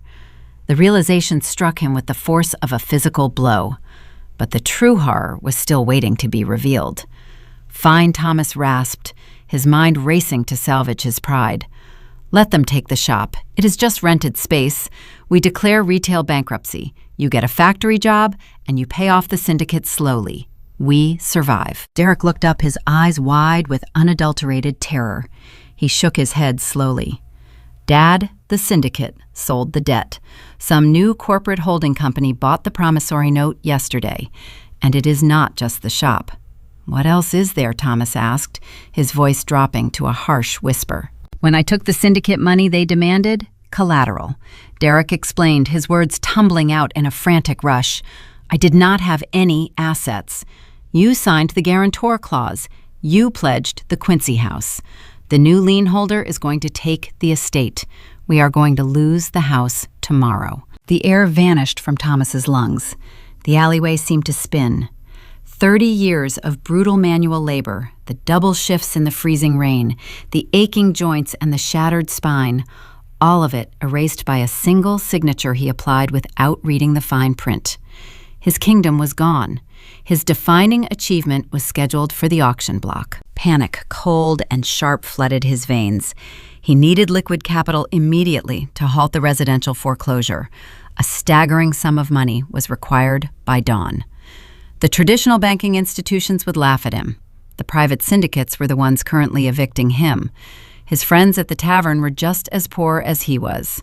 There was only one person on the planet with access to a high-yield academic trust and the elite financial literacy required to navigate a corporate debt restructure. He needed a mathematical prodigy. He needed the daughter he discarded 24 hours ago. The patriarch realized he had to track down the exile and demand her salvation, setting the stage for a desperate confrontation on her refined territory. The artisanal coffee boutique near the University Quadrangle catered exclusively to the academic elite.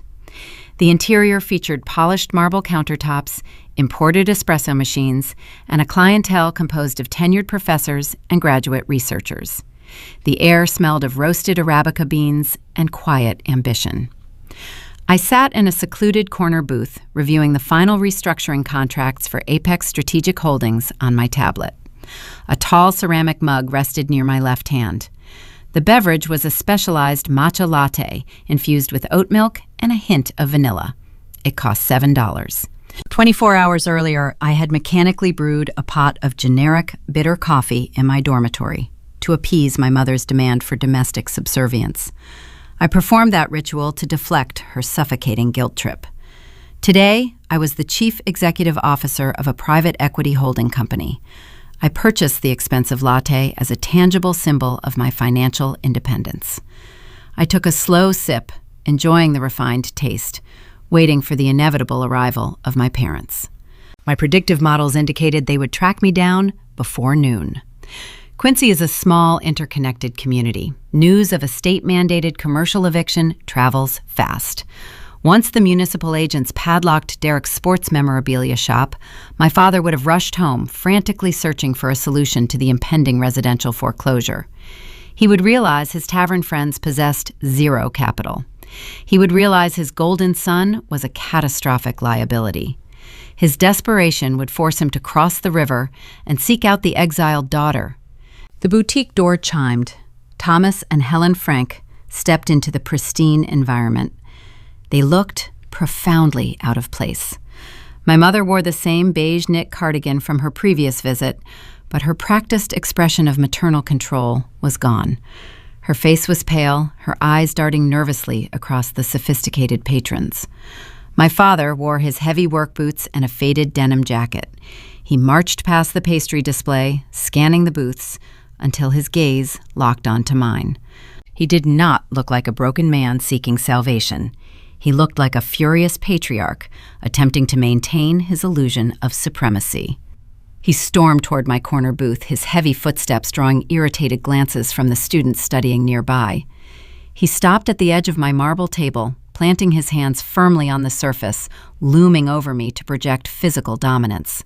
"We need your academic trust fund," he demanded, skipping any form of greeting. His voice was a harsh, gravelly rasp that clashed with the soft jazz playing through the overhead speakers. I did not flinch. I did not close my tablet. I reached for my ceramic mug and took another deliberate sip of my $7 latte. I did not offer to buy them a beverage. I did not invite them to sit down. I looked up at him with the cold, clinical detachment of a corporate investor evaluating a terrible business pitch. "You disowned me yesterday," I reminded him, keeping my tone perfectly level. "You stated I was dead to this family. Why are you requesting capital from a ghost?" Thomas gritted his teeth, his knuckles turning white against the marble tabletop. "Do not play games with me, Phoebe. The state shut down Derek's shop this morning. The inventory is locked. We found out he owes a predatory syndicate a staggering amount of money, and the debt is tied to our house. The creditors are going to seize the Quincy estate by tomorrow if we do not wire a full payoff. You have the Scholastic Trust. You need to initiate a transfer right now." His entitlement was breathtaking. He stood in my academic sanctuary demanding I liquidate my hard-earned future to erase his monumental failure. He genuinely believed his status as the father granted him unrestricted access to my resources. "I am aware of Derek's gambling addiction," I replied, maintaining eye contact. "I am aware he used your blind favoritism to trick you into signing a catastrophic collateral guarantee. I am also aware that 5 days ago you told me my quantitative finance degree was a useless vanity project. You ordered me to quit school and fold shirts. Now you are demanding I use the fruits of that exact same education to rescue you from homelessness. The hypocrisy is staggering." Helen stepped forward, tears pooling in her eyes. "Please, sweetheart," she pleaded, her voice trembling. "This is our home. This is where you grew up. You cannot just sit there and let a loan shark take everything we own.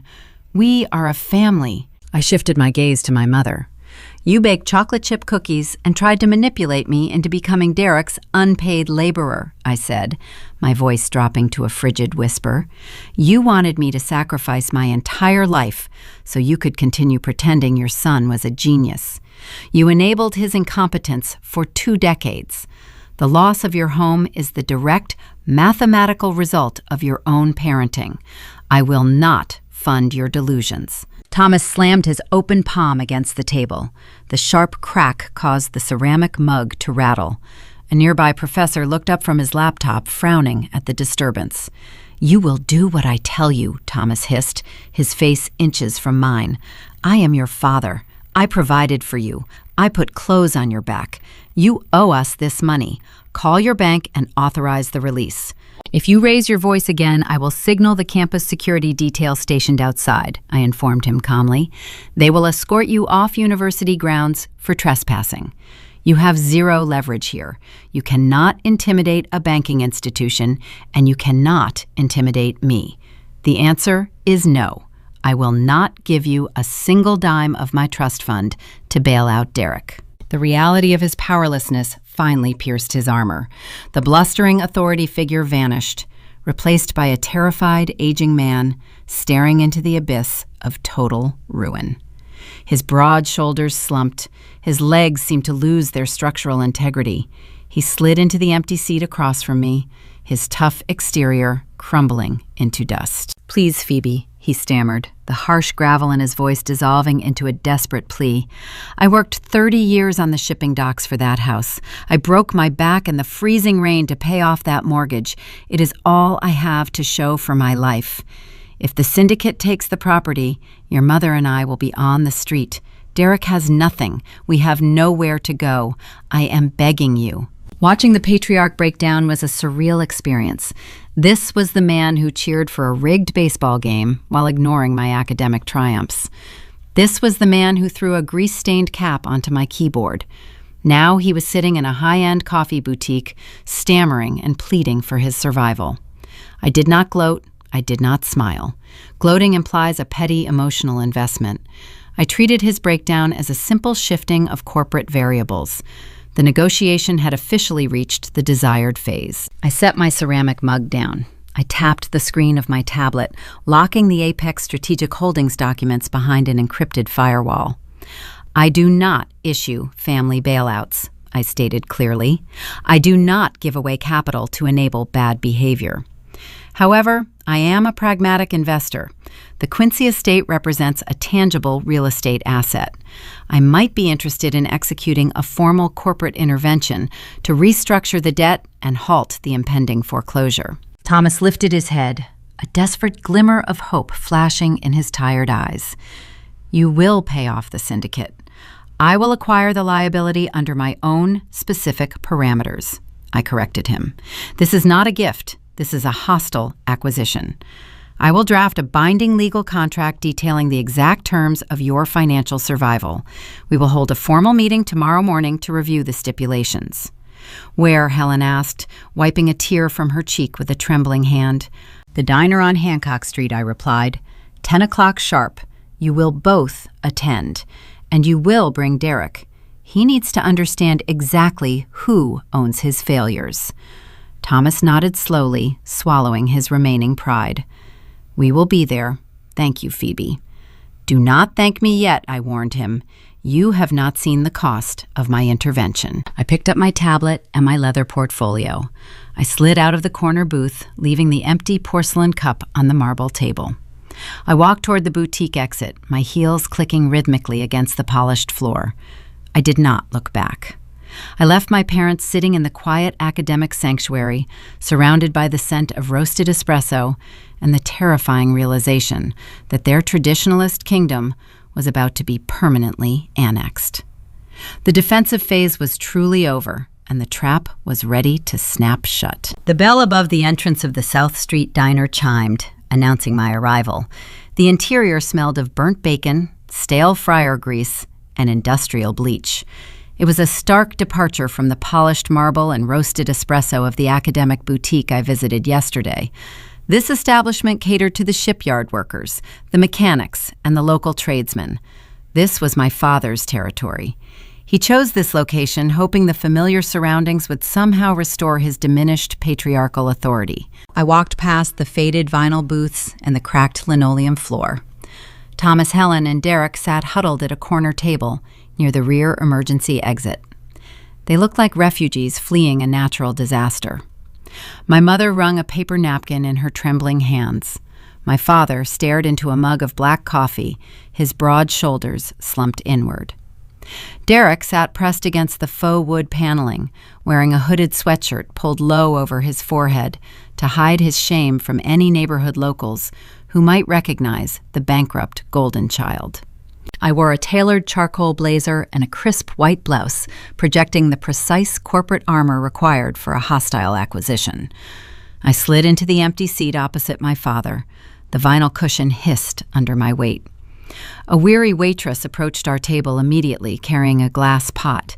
She poured steaming dark liquid into the empty ceramic mug resting in front of me. I did not thank her. I did not touch the mug.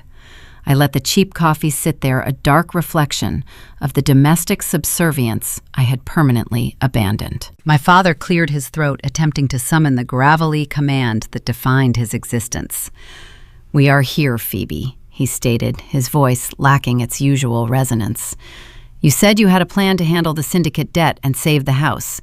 Tell us the number. We will figure out a repayment schedule." He still operated under the delusion that this was a standard family loan. He believed he could borrow the capital, maintain his ownership, and dictate the terms of repayment over Sunday dinners. He failed to comprehend that his status as the head of the household evaporated the moment the municipal agents padlocked the commercial property. I opened my leather portfolio. I extracted a dense, meticulously bound legal contract. The paperwork was drafted overnight by the elite corporate attorneys affiliated with Silas Mercer. The pages contained ironclad restructuring clauses, asset transfer protocols, and strict liability waivers. I slid the thick stack of premium bond paper across the sticky, syrup-stained tabletop. The pristine document came to a rest directly in front of my father. Then I reached into the side compartment of my leather satchel. I withdrew the grease-stained Boston Bruins cap. It was the exact same piece of fabric Thomas threw onto my laptop keyboard 6 days ago when he ordered me to quit my quantitative finance degree. I placed the frayed cap directly on top of the immaculate legal contract. "I am returning your worldview," I told him, keeping my tone frigid and precise. 6 days ago, you threw this hat onto my financial models and demanded I abandon my education to fold shirts for an incompetent manager. Today, my financial models are the only barrier standing between you and total destitution. You will read the contract beneath that cap. You will understand that your way of doing business is over. Thomas stared at the hat, his jaw working silently. He pushed the fabric aside and stared at the bold typography on the cover page. The header did not list a family trust. It displayed the corporate insignia of Apex Strategic Holdings. "What is this?" Helen asked, her voice trembling as she leaned over to read the text. "This is your financial salvation," I explained, looking directly at my mother. "And it is my corporate acquisition. I am not gifting you the capital to pay off the private syndicate. Apex Strategic Holdings is acquiring the debt portfolio. We will restructure the residential lien, extending the timeline to prevent the immediate foreclosure of the Quincy estate. You and Dad will retain occupancy of the house." Thomas exhaled a long, ragged breath, the tension visibly draining from his neck. "Thank God," he muttered. "Okay, what is the interest rate? We can work double shifts to pay you back. We will get Derek back on his feet at the shop and use the retail revenue to cover the installments." Derek flinched, pulling the hood of his sweatshirt tighter around his face. He knew the truth about his retail abilities, even if his father remained blind to the reality. I tapped my index finger against the thick contract. "You are not listening, Thomas. Derek is not getting back on his feet. Clause 4 outlines the commercial eviction. Derek is permanently banned from stepping foot on the retail property. He will surrender all keys, all vendor contacts, and all remaining inventory rights to my holding company. Furthermore, you will sign over all equity and legal control of the commercial lease. Apex Strategic Holdings will absorb the physical storefront. You will have zero managerial input, zero financial access, and zero authority over the premises." The relief on my father's face shattered. "Wait a minute," he stammered, shaking his head. "That store is Derek's livelihood. We poured our life savings into that lease. You cannot just strip him of his business. How is he supposed to make a living? How is he supposed to pay off his mistakes?" "He does not have a business," I corrected, dissecting his delusion with surgical precision. "He has a catastrophic liability. The revenue stream is non-existent. The inventory is outdated garbage. The only reason the doors remained open was because he illegally leveraged your residential equity to fund his sports betting addiction. I am stripping him of the storefront because he is a profound liability. I will renovate the commercial space, install competent management, and generate actual profit through mathematical market analysis. Helen covered her mouth, her eyes welling with fresh tears. "Phoebe, please," she whispered, reaching across the sticky table. "He is your brother. You are taking away his dream. You are humiliating him." "He humiliated himself," I replied, refusing to break eye contact. "He hid collection notices in a filing cabinet while allowing you to scream at me for prioritizing my education. You spent 20 years protecting him from the consequences of his own mediocrity. The protection ends today. You have zero leverage in this negotiation." The municipal tax authorities condemned the property. The syndicate acceleration clause matures in less than 48 hours. You possess no liquid capital. You have no alternative lenders.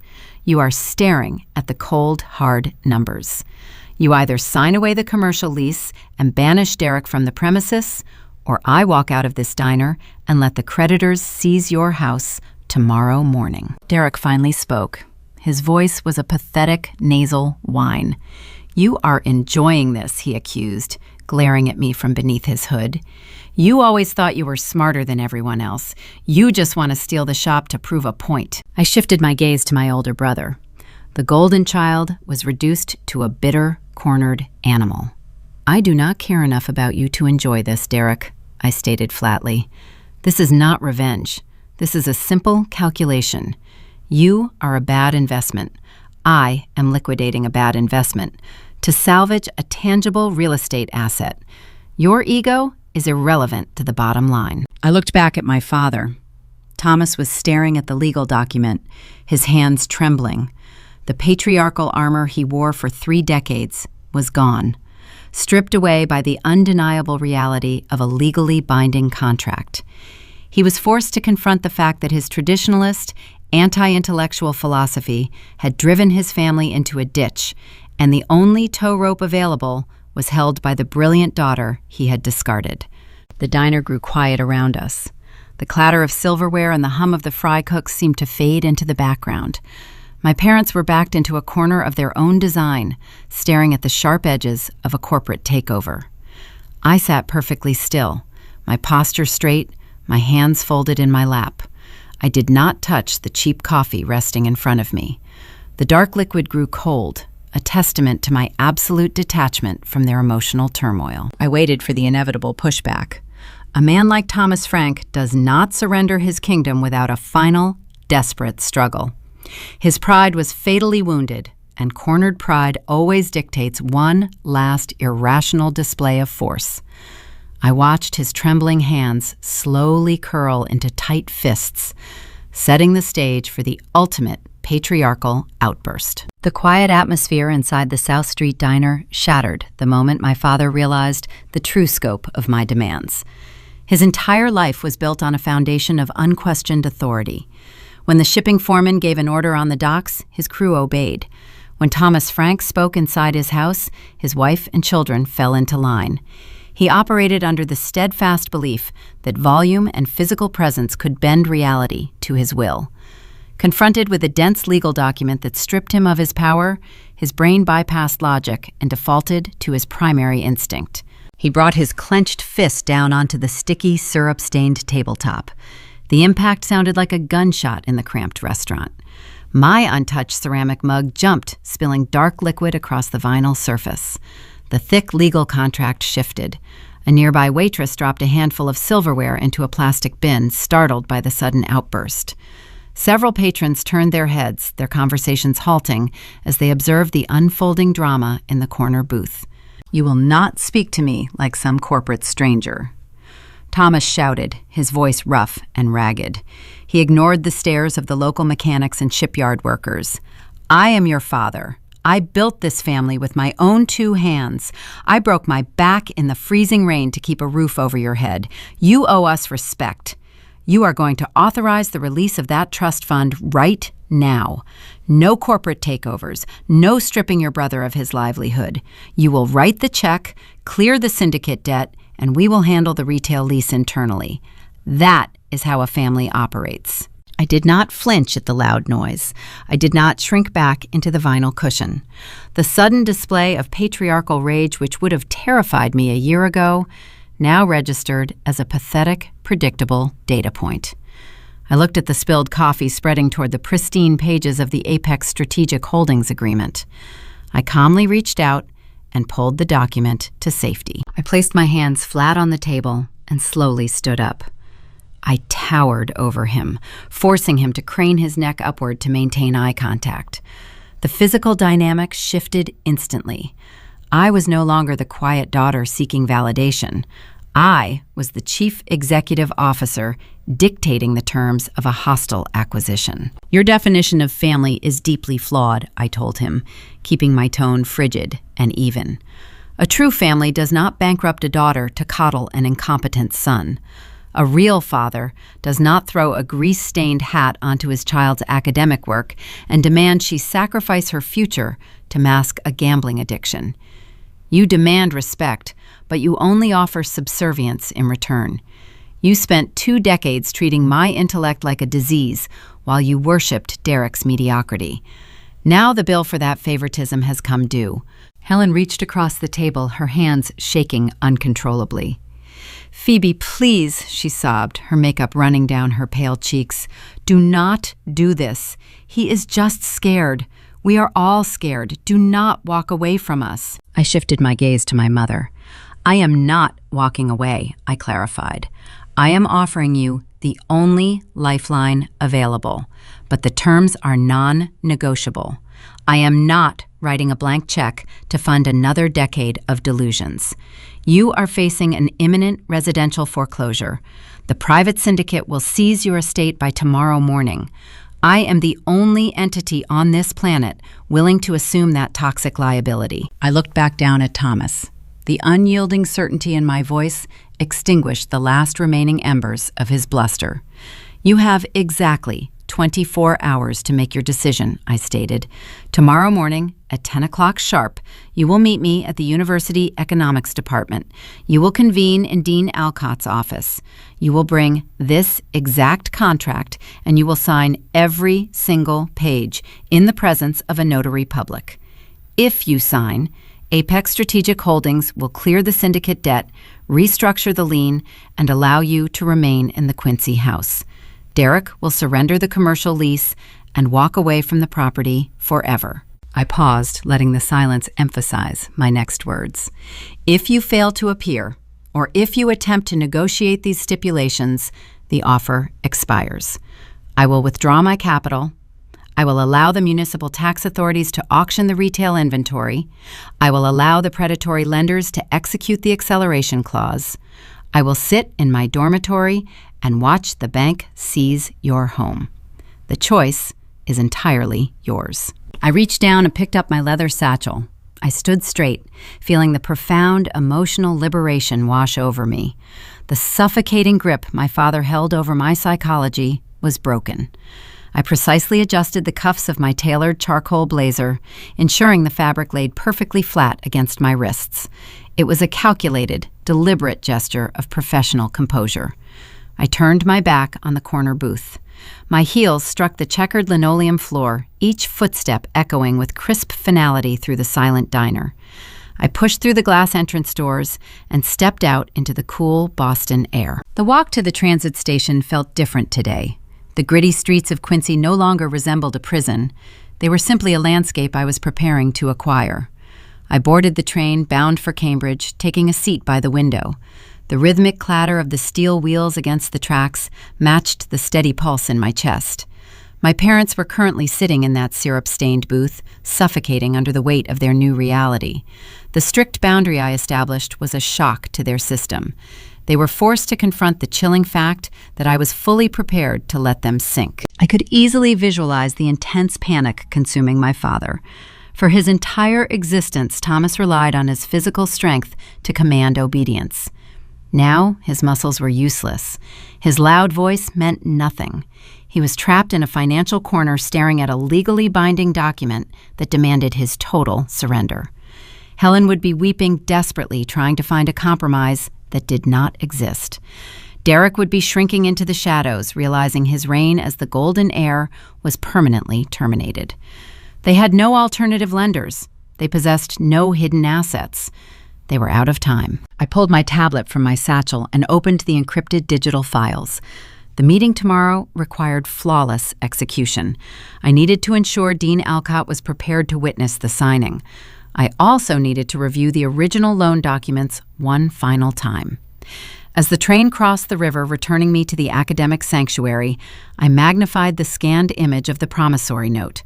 The dual signatures bearing my father's name filled the high-resolution screen.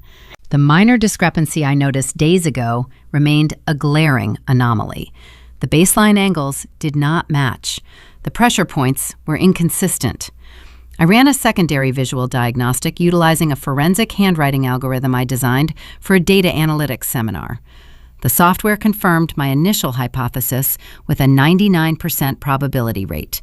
The signature on the secondary residential guarantee was a forgery. The final piece of the puzzle locked into place. I did not just hold the deed to my family's survival. I held the undeniable proof of a felony. Tomorrow morning in the dean's office, my father would not just sign away his pride. He would be forced to witness the ultimate betrayal orchestrated by his favored son.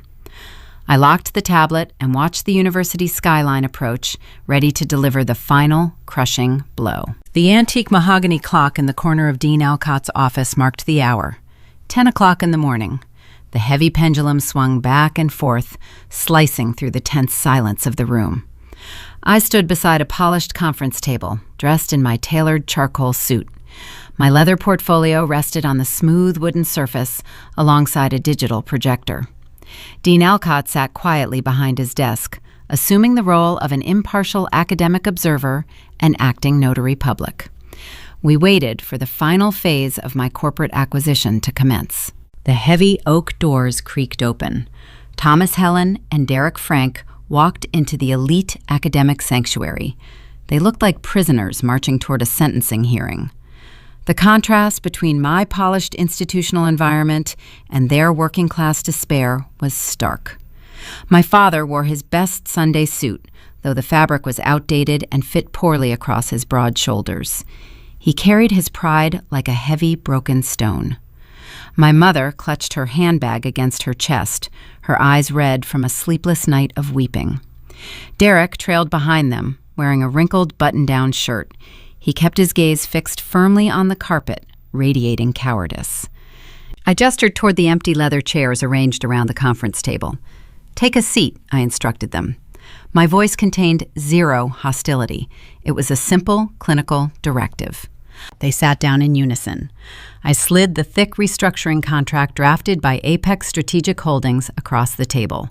The pristine pages came to rest directly in front of my father. I placed a heavy brass pen next to the signature line. The document outlined the total surrender of his commercial retail lease and established a strict, unforgiving repayment schedule for the residential lien. It was the only barrier preventing the private syndicate from seizing his home. Thomas stared at the brass pen. He looked like a man standing on the edge of a steep cliff. His hands trembled as he reached out to grasp the cold metal. He swallowed hard, his Adam's apple bobbing in his throat. He prepared to sign away his patriarchal kingdom to the daughter he despised. "Before you ink that page, Thomas," I said, interrupting his motion, "there is one final item we must address regarding the underlying liability." He paused, the tip of the pen hovering an inch above the paper. "What else is there?" he asked, his voice a raspy whisper. "You took the store. You control the house. We agreed to your terms. You agreed to the financial terms," I replied. "But a thorough corporate restructuring requires total transparency. Apex Strategic Holdings ran a comprehensive forensic diagnostic on the distressed debt portfolio we purchased from your local bookmaker. We evaluated the commercial leases, the vendor invoices, and the primary loan guarantees. During that audit, my analytical software flagged a severe discrepancy in the legal documentation. I picked up a remote control and pressed a button. The digital projector mounted on the conference table hummed to life. A bright, rectangular beam of light illuminated the blank white wall behind me. I opened an encrypted file on my tablet, casting a high-resolution image onto the projection surface. The screen displayed 2 highly magnified digital photographs placed side by side. They were scanned copies of the promissory notes. Specifically, the images zoomed in on the designated guarantor signature blocks. My father's name, Thomas Frank, was inscribed on both lines in dark blue ink.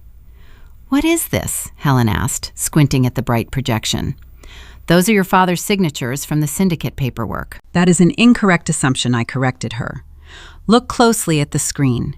The image on the left is a verified signature pulled from a municipal business registration filed 3 years ago.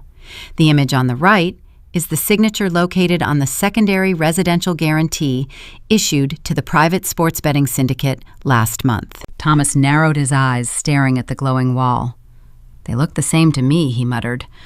"I signed a lot of papers for Derek. I did not read the fine print. I made a mistake. Let me sign this contract so we can go home." "You did not sign the secondary guarantee," I stated, my voice echoing with icy precision. "You are looking at this through the lens of a layman. I look at this through the lens of quantitative data analysis. When we apply a geometric variance algorithm to the ink strokes, the truth becomes undeniable." I tapped the tablet screen. The projected image shifted, overlaying a grid of thin red lines across the 2 signatures to map the precise angles and pressure points. "Notice the starting stroke on the capital letter T," I instructed, pointing a laser pointer at the verified signature on the left. The baseline angle slants downward at exactly 14 degrees. It indicates heavy, forceful pressure, the natural writing habit of a man who works with his hands. Now look at the syndicate document on the right. The baseline angle is flat. The ink loops are hesitant and slow. There are microscopic tremens in the curvature of the letters, known in forensic data modeling as hesitation artifacts. These artifacts only occur when a person is meticulously trying to copy a shape they did not naturally create. The room grew impossibly quiet. The only sound was the steady ticking of the antique mahogany clock. "The signature on the right is a forgery," I declared. Thomas froze. The brass pen slipped from his trembling fingers and clattered against the polished wooden table. He turned his head slowly, his wide eyes shifting from the glowing projection screen to the young man sitting silently beside him. Derek sat frozen in his leather chair. The color vanished entirely from his face, leaving his skin an ashen gray. Under the bright fluorescent lights of the academic office, a single drop of sweat materialized near his hairline. It rolled slowly down his temple, tracing a shiny path across his pale cheek. It was the undeniable physical manifestation of profound, inescapable guilt. Derek Thomas whispered, his voice cracking under the weight of a sudden, terrifying realization. "Tell me she is lying. Tell me you did not forge my name on a syndicate loan." Derek could not speak. His chest heaved in shallow, frantic breaths. He stared at the mismatched signatures projected on the wall, paralyzed by the cold, hard numbers that had just dismantled his entire life. The mathematical probability of 2 natural signatures containing this specific geometric divergence is less than 1/10 of 1%, I explained, maintaining a relentless clinical tone. Derek lost all his operating capital on illegal sports bets. When the bookmaker demanded residential collateral to cover the mounting losses, Derek knew you would never willingly pledge the Quincy house. He was terrified of losing his status as the golden entrepreneur. So he stole your identity. He traced your signature onto a fraudulent document and handed the deed to your home over to a criminal syndicate to hide his own failures. "I am sorry," Derek finally choked out, tears spilling over his eyelashes. "I was going to win it back. I had a sure thing on the playoffs. I just needed a bridge loan. I was going to pay it off before you ever found out." The confession hung in the air, a pathetic, whining admission of felony fraud. The golden child illusion shattered into a million jagged pieces upon the polished floor of the ivory tower. The psychological devastation written across my father's face was profound. It was a tragedy told in the sudden deepening of his wrinkles and the hollow collapse of his posture. For 2 decades, Thomas built his entire worldview around the belief that his son was a hardworking genius and his daughter was a useless intellectual. He discarded me, insulted my education, and demanded I sacrifice my future to protect his heir. In a single moment, the undeniable truth crushed his patriarchal reality. He realized he had proudly disowned a mathematical prodigy who was currently saving him from homelessness, all to protect a deceitful coward who had actively robbed him of his life savings. The street-smart bravado he worshipped had brought a loan shark to his doorstep. The fancy books he despised were the only tools providing a rescue. My mother buried her face in her hands, her shoulders shaking with silent, uncontrollable sobs. She could no longer construct a red herring or a mythical venture capitalist to shield her son. The forensic data exposed the rot at the core of her domestic fantasy. I did not offer them sympathy. I did not raise my voice in triumph. I remained perfectly detached, acting as the ultimate authority figure in the room. I reached across the table and pushed the brass pen back toward my father's hand. The forgery invalidates the original syndicate agreement under state law, I informed him calmly. However, initiating a fraud investigation would result in Derek facing immediate felony charges and a lengthy state prison sentence. Apex Strategic Holdings is willing to absorb the fraudulent note and keep this matter out of the criminal justice system. But my leniency requires your unconditional surrender. I tapped the signature line on the restructuring contract. Sign the pages, Thomas. Surrender the commercial lease. Accept the terms of your survival. Thomas did not argue. He did not slam his fist on the table or invoke his authority. His pride was entirely extinguished. He picked up the brass pen with a defeated, trembling hand. He leaned over the thick stack of premium bond paper.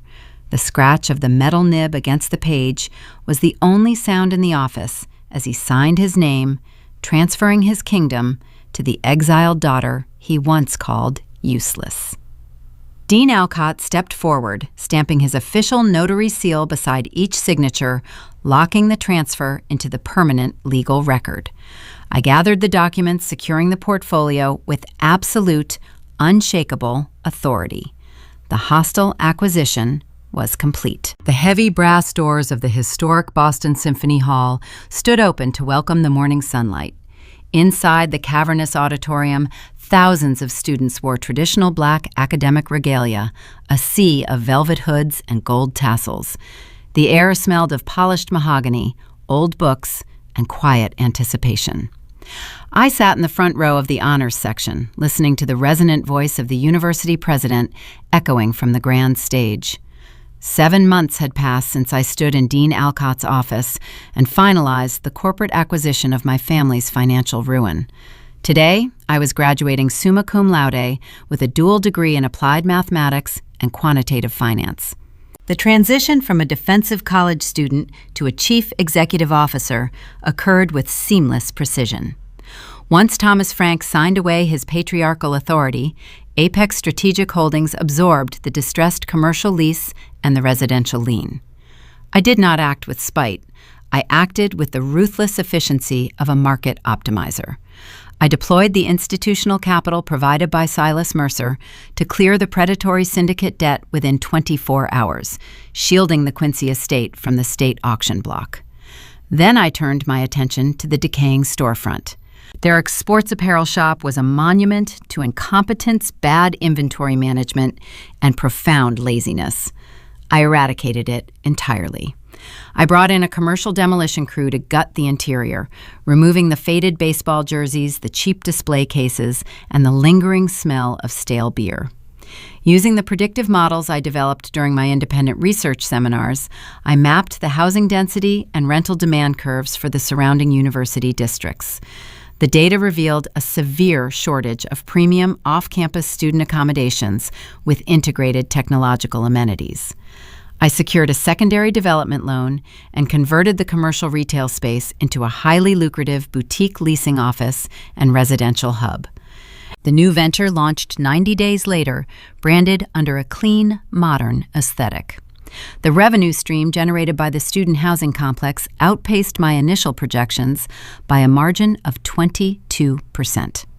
The profit margins were robust, sustained by an automated management system I coded myself to track utility consumption and lease renewals. I transformed a toxic liability into a premier real estate asset, proving that the abstract mathematics my father once threw a grease-stained hat upon held infinite real-world value. The financial restructuring permanently altered the domestic hierarchy of the Frank family. Thomas and Helen still reside in the Quincy house. They sleep in the same bedroom and eat breakfast at the same scarred linoleum table. However, they are no longer the masters of their domain. Apex Strategic Holdings holds the deed. My parents function as tenants, living under a strict corporate arrangement. I formulated a precise monthly allowance for their living expenses, calculated down to the decimal point, to cover groceries, utilities, and essential health care. They do not have access to a single dollar of surplus capital. The roaring, demanding patriarch who once pounded on my dormitory door is gone. Thomas spends his days quietly tending to a small vegetable garden in the backyard. His traditionalist bluster evaporated the moment he realized his street-smart philosophy had nearly rendered him homeless. He understands now that his survival depends entirely on the mathematical formulas he spent 2 decades mocking. Helen stopped baking cookies to manipulate outcomes. She stopped inventing mythical venture capitalists to protect her son. The cold, undeniable forensic data shattered her fragile domestic illusions. They live a quiet, subdued existence, confined by the strict boundaries I established to ensure my own peace. The most profound structural shift occurred with Derek. He avoided a state prison sentence for felony forgery because I chose to withhold the evidence from the district attorney. My leniency, however, was not an act of sibling affection. It was a calculated business decision. A convicted felon cannot generate taxable income to service a debt. I required restitution. Derek is currently employed by my student housing venture. He does not hold an executive title. He does not manage the inventory, handle the corporate finances, or direct the marketing strategies. He works the front reception desk at the leasing office, earning standard state minimum wage. He answers incoming phone calls, schedules maintenance requests for broken plumbing, and wipes down the glass entrance doors at the end of his shift. He reports directly to a seasoned property manager I hired from a rival firm. Every Friday, 70% of Derek's net paycheck is automatically garnished and routed into a repayment trust to slowly chip away at the 6-figure syndicate debt he fraudulently incurred. The golden child who once sneered at my education now wears a standardized uniform polo shirt, forced to earn his redemption 1 minimum wage hour at a time. He is learning the true value of hard work, stripped of the unearned arrogance that defined his youth. I shifted in my velvet-upholstered seat as the graduation ceremony transitioned to the presentation of diplomas. The auditorium grew quiet as families waited for the individual names to ring out. Dean Alcott stepped up to the heavy wooden podium, adjusting his reading glasses. He began calling the names of the honors candidates. I felt a faint vibration near my right hip. I reached beneath the folds of my black academic gown and withdrew my mobile phone. The screen illuminated, displaying an incoming call. The caller identification field was blank, indicating a blocked number. I knew exactly who was dialing. Thomas Frank possessed a predictable behavioral pattern. On a day of monumental prestige, surrounded by the elite academics he despised, he would feel an overwhelming urge to reach out.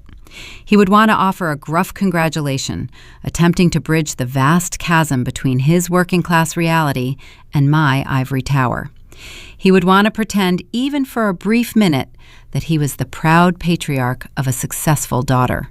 He would want to claim a fraction of my victory. I stared at the glowing screen. A year ago, I might have answered the call, hoping to finally hear a shred of genuine validation from the man who raised me. I might have engaged in a tedious conversation, opening the door for future emotional manipulation and false promises. Today, I felt nothing but profound tranquility. I did not require his validation. I did not need his respect. I had built a financial fortress, secured a prestigious fellowship at a global hedge fund, and rescued my bloodline from ruin, all without raising my voice. True victory does not involve screaming matches or tearful reconciliations. True victory lies in maintaining silent success and enforcing unshakable boundaries. The numbers had already spoken for me. I pressed the side button on the device, silencing the physical vibration. I did not decline the call. I simply let it ring into the void. I slid the phone back into my pocket, leaving the blocked caller unanswered. Phoebe Frank Dean Alcott announced his voice, carrying clearly across the vast auditorium. I stood up. The fabric of my gown flowed around me as I walked toward the grand stage. I ascended the wooden steps with calm, measured precision. The applause from the audience washed over me, a crisp auditory confirmation of my independence. I shook the dean's hand, accepted my leather-bound diploma, and looked out across the sea of faces. I had orchestrated a flawless extraction, leaving behind the suffocating weight of my past. I stepped into the bright lights, armed with a brilliant mind and a future that belonged entirely to me. We are raised on a very specific, deeply ingrained mythology regarding the traditional American family. From our earliest memories, society conditions us to view the home as an unbreakable sanctuary. We are taught that parents are the ultimate arbiters of fairness, equipped with an innate moral compass designed to guide their children toward a prosperous, stable future. We cling to the imagery of the supportive patriarch, the nurturing matriarch, and the inherent belief that family loyalty is a virtue that must be preserved at all costs. But what happens when that sanctuary is built on a foundation of fragile ego, blinding favoritism, and profound denial? The story of Phoebe Frank is not merely a gripping narrative of corporate acquisition or a thrilling tale of forensic retaliation. At its core, it is a devastating mirror held up to the dark side of traditional family dynamics. It strips away the comforting, sugar-coated myths we tell ourselves about unconditional love and forces us to examine the true meaning of parental responsibility. It asks a terrifying, deeply uncomfortable question.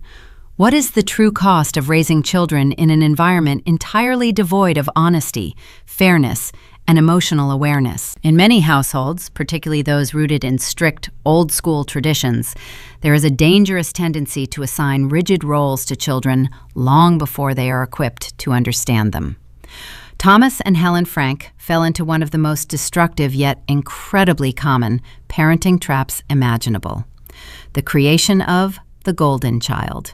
Derek was elevated to the highest pedestal in the Quincy home, not for his character, his work ethic, or his actual capability.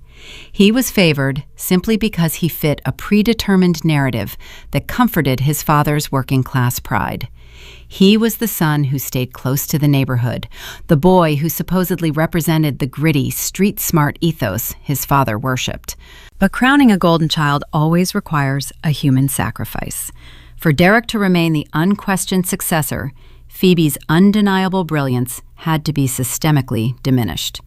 Her exceptional intellect, her academic prestige at a world-class Boston University, and her forensic financial acumen were treated as arrogant threats rather than magnificent assets to be nurtured. When parents prioritize their own comfort and their own fragile egos over a fair, objective assessment of their children's individual strengths, they plant the seeds of their own destruction. Parenting is fundamentally about long-term guidance. It is the sacred duty of preparing a child for the harsh, unforgiving realities of the adult world. By shielding Derek from the consequences of his incompetence, his gambling, and his deceit, Thomas and Helen did not protect him. They crippled him.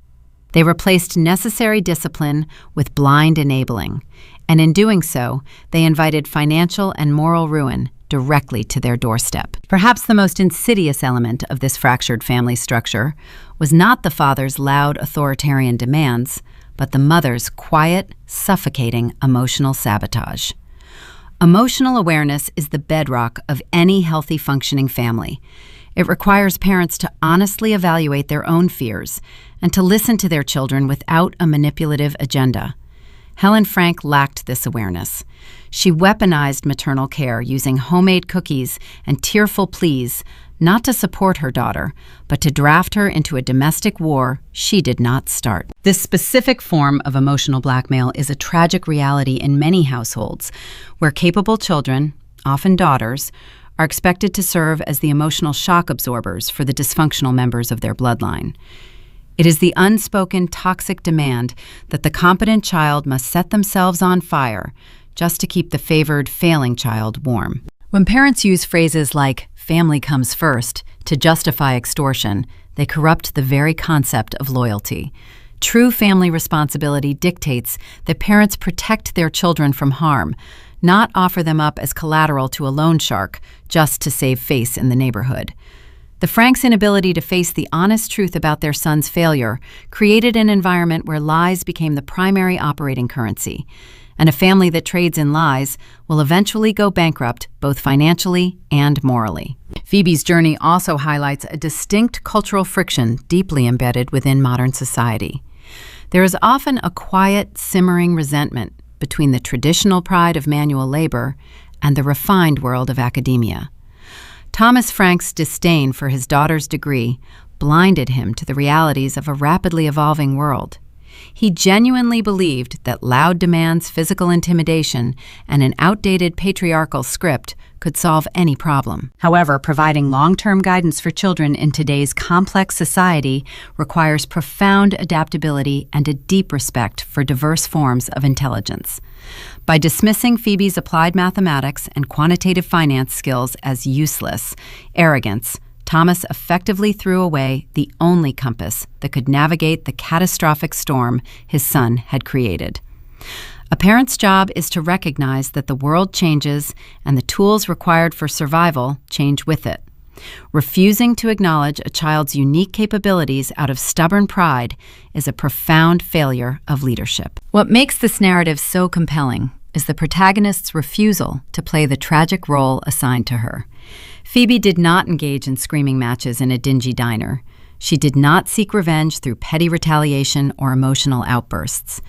Instead, she utilized the ultimate tool of emotional maturity: strict, uncompromising boundaries. If you have ever found yourself sitting at a table where your accomplishments were deliberately diminished to protect someone else's fragile ego, you understand the silent weight of this story.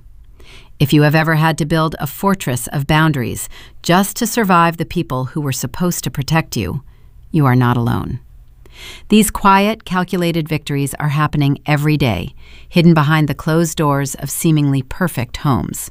We explore these exact dynamics, the triumph of logic over manipulation, and the fine art of setting unbreakable boundaries right here on this channel.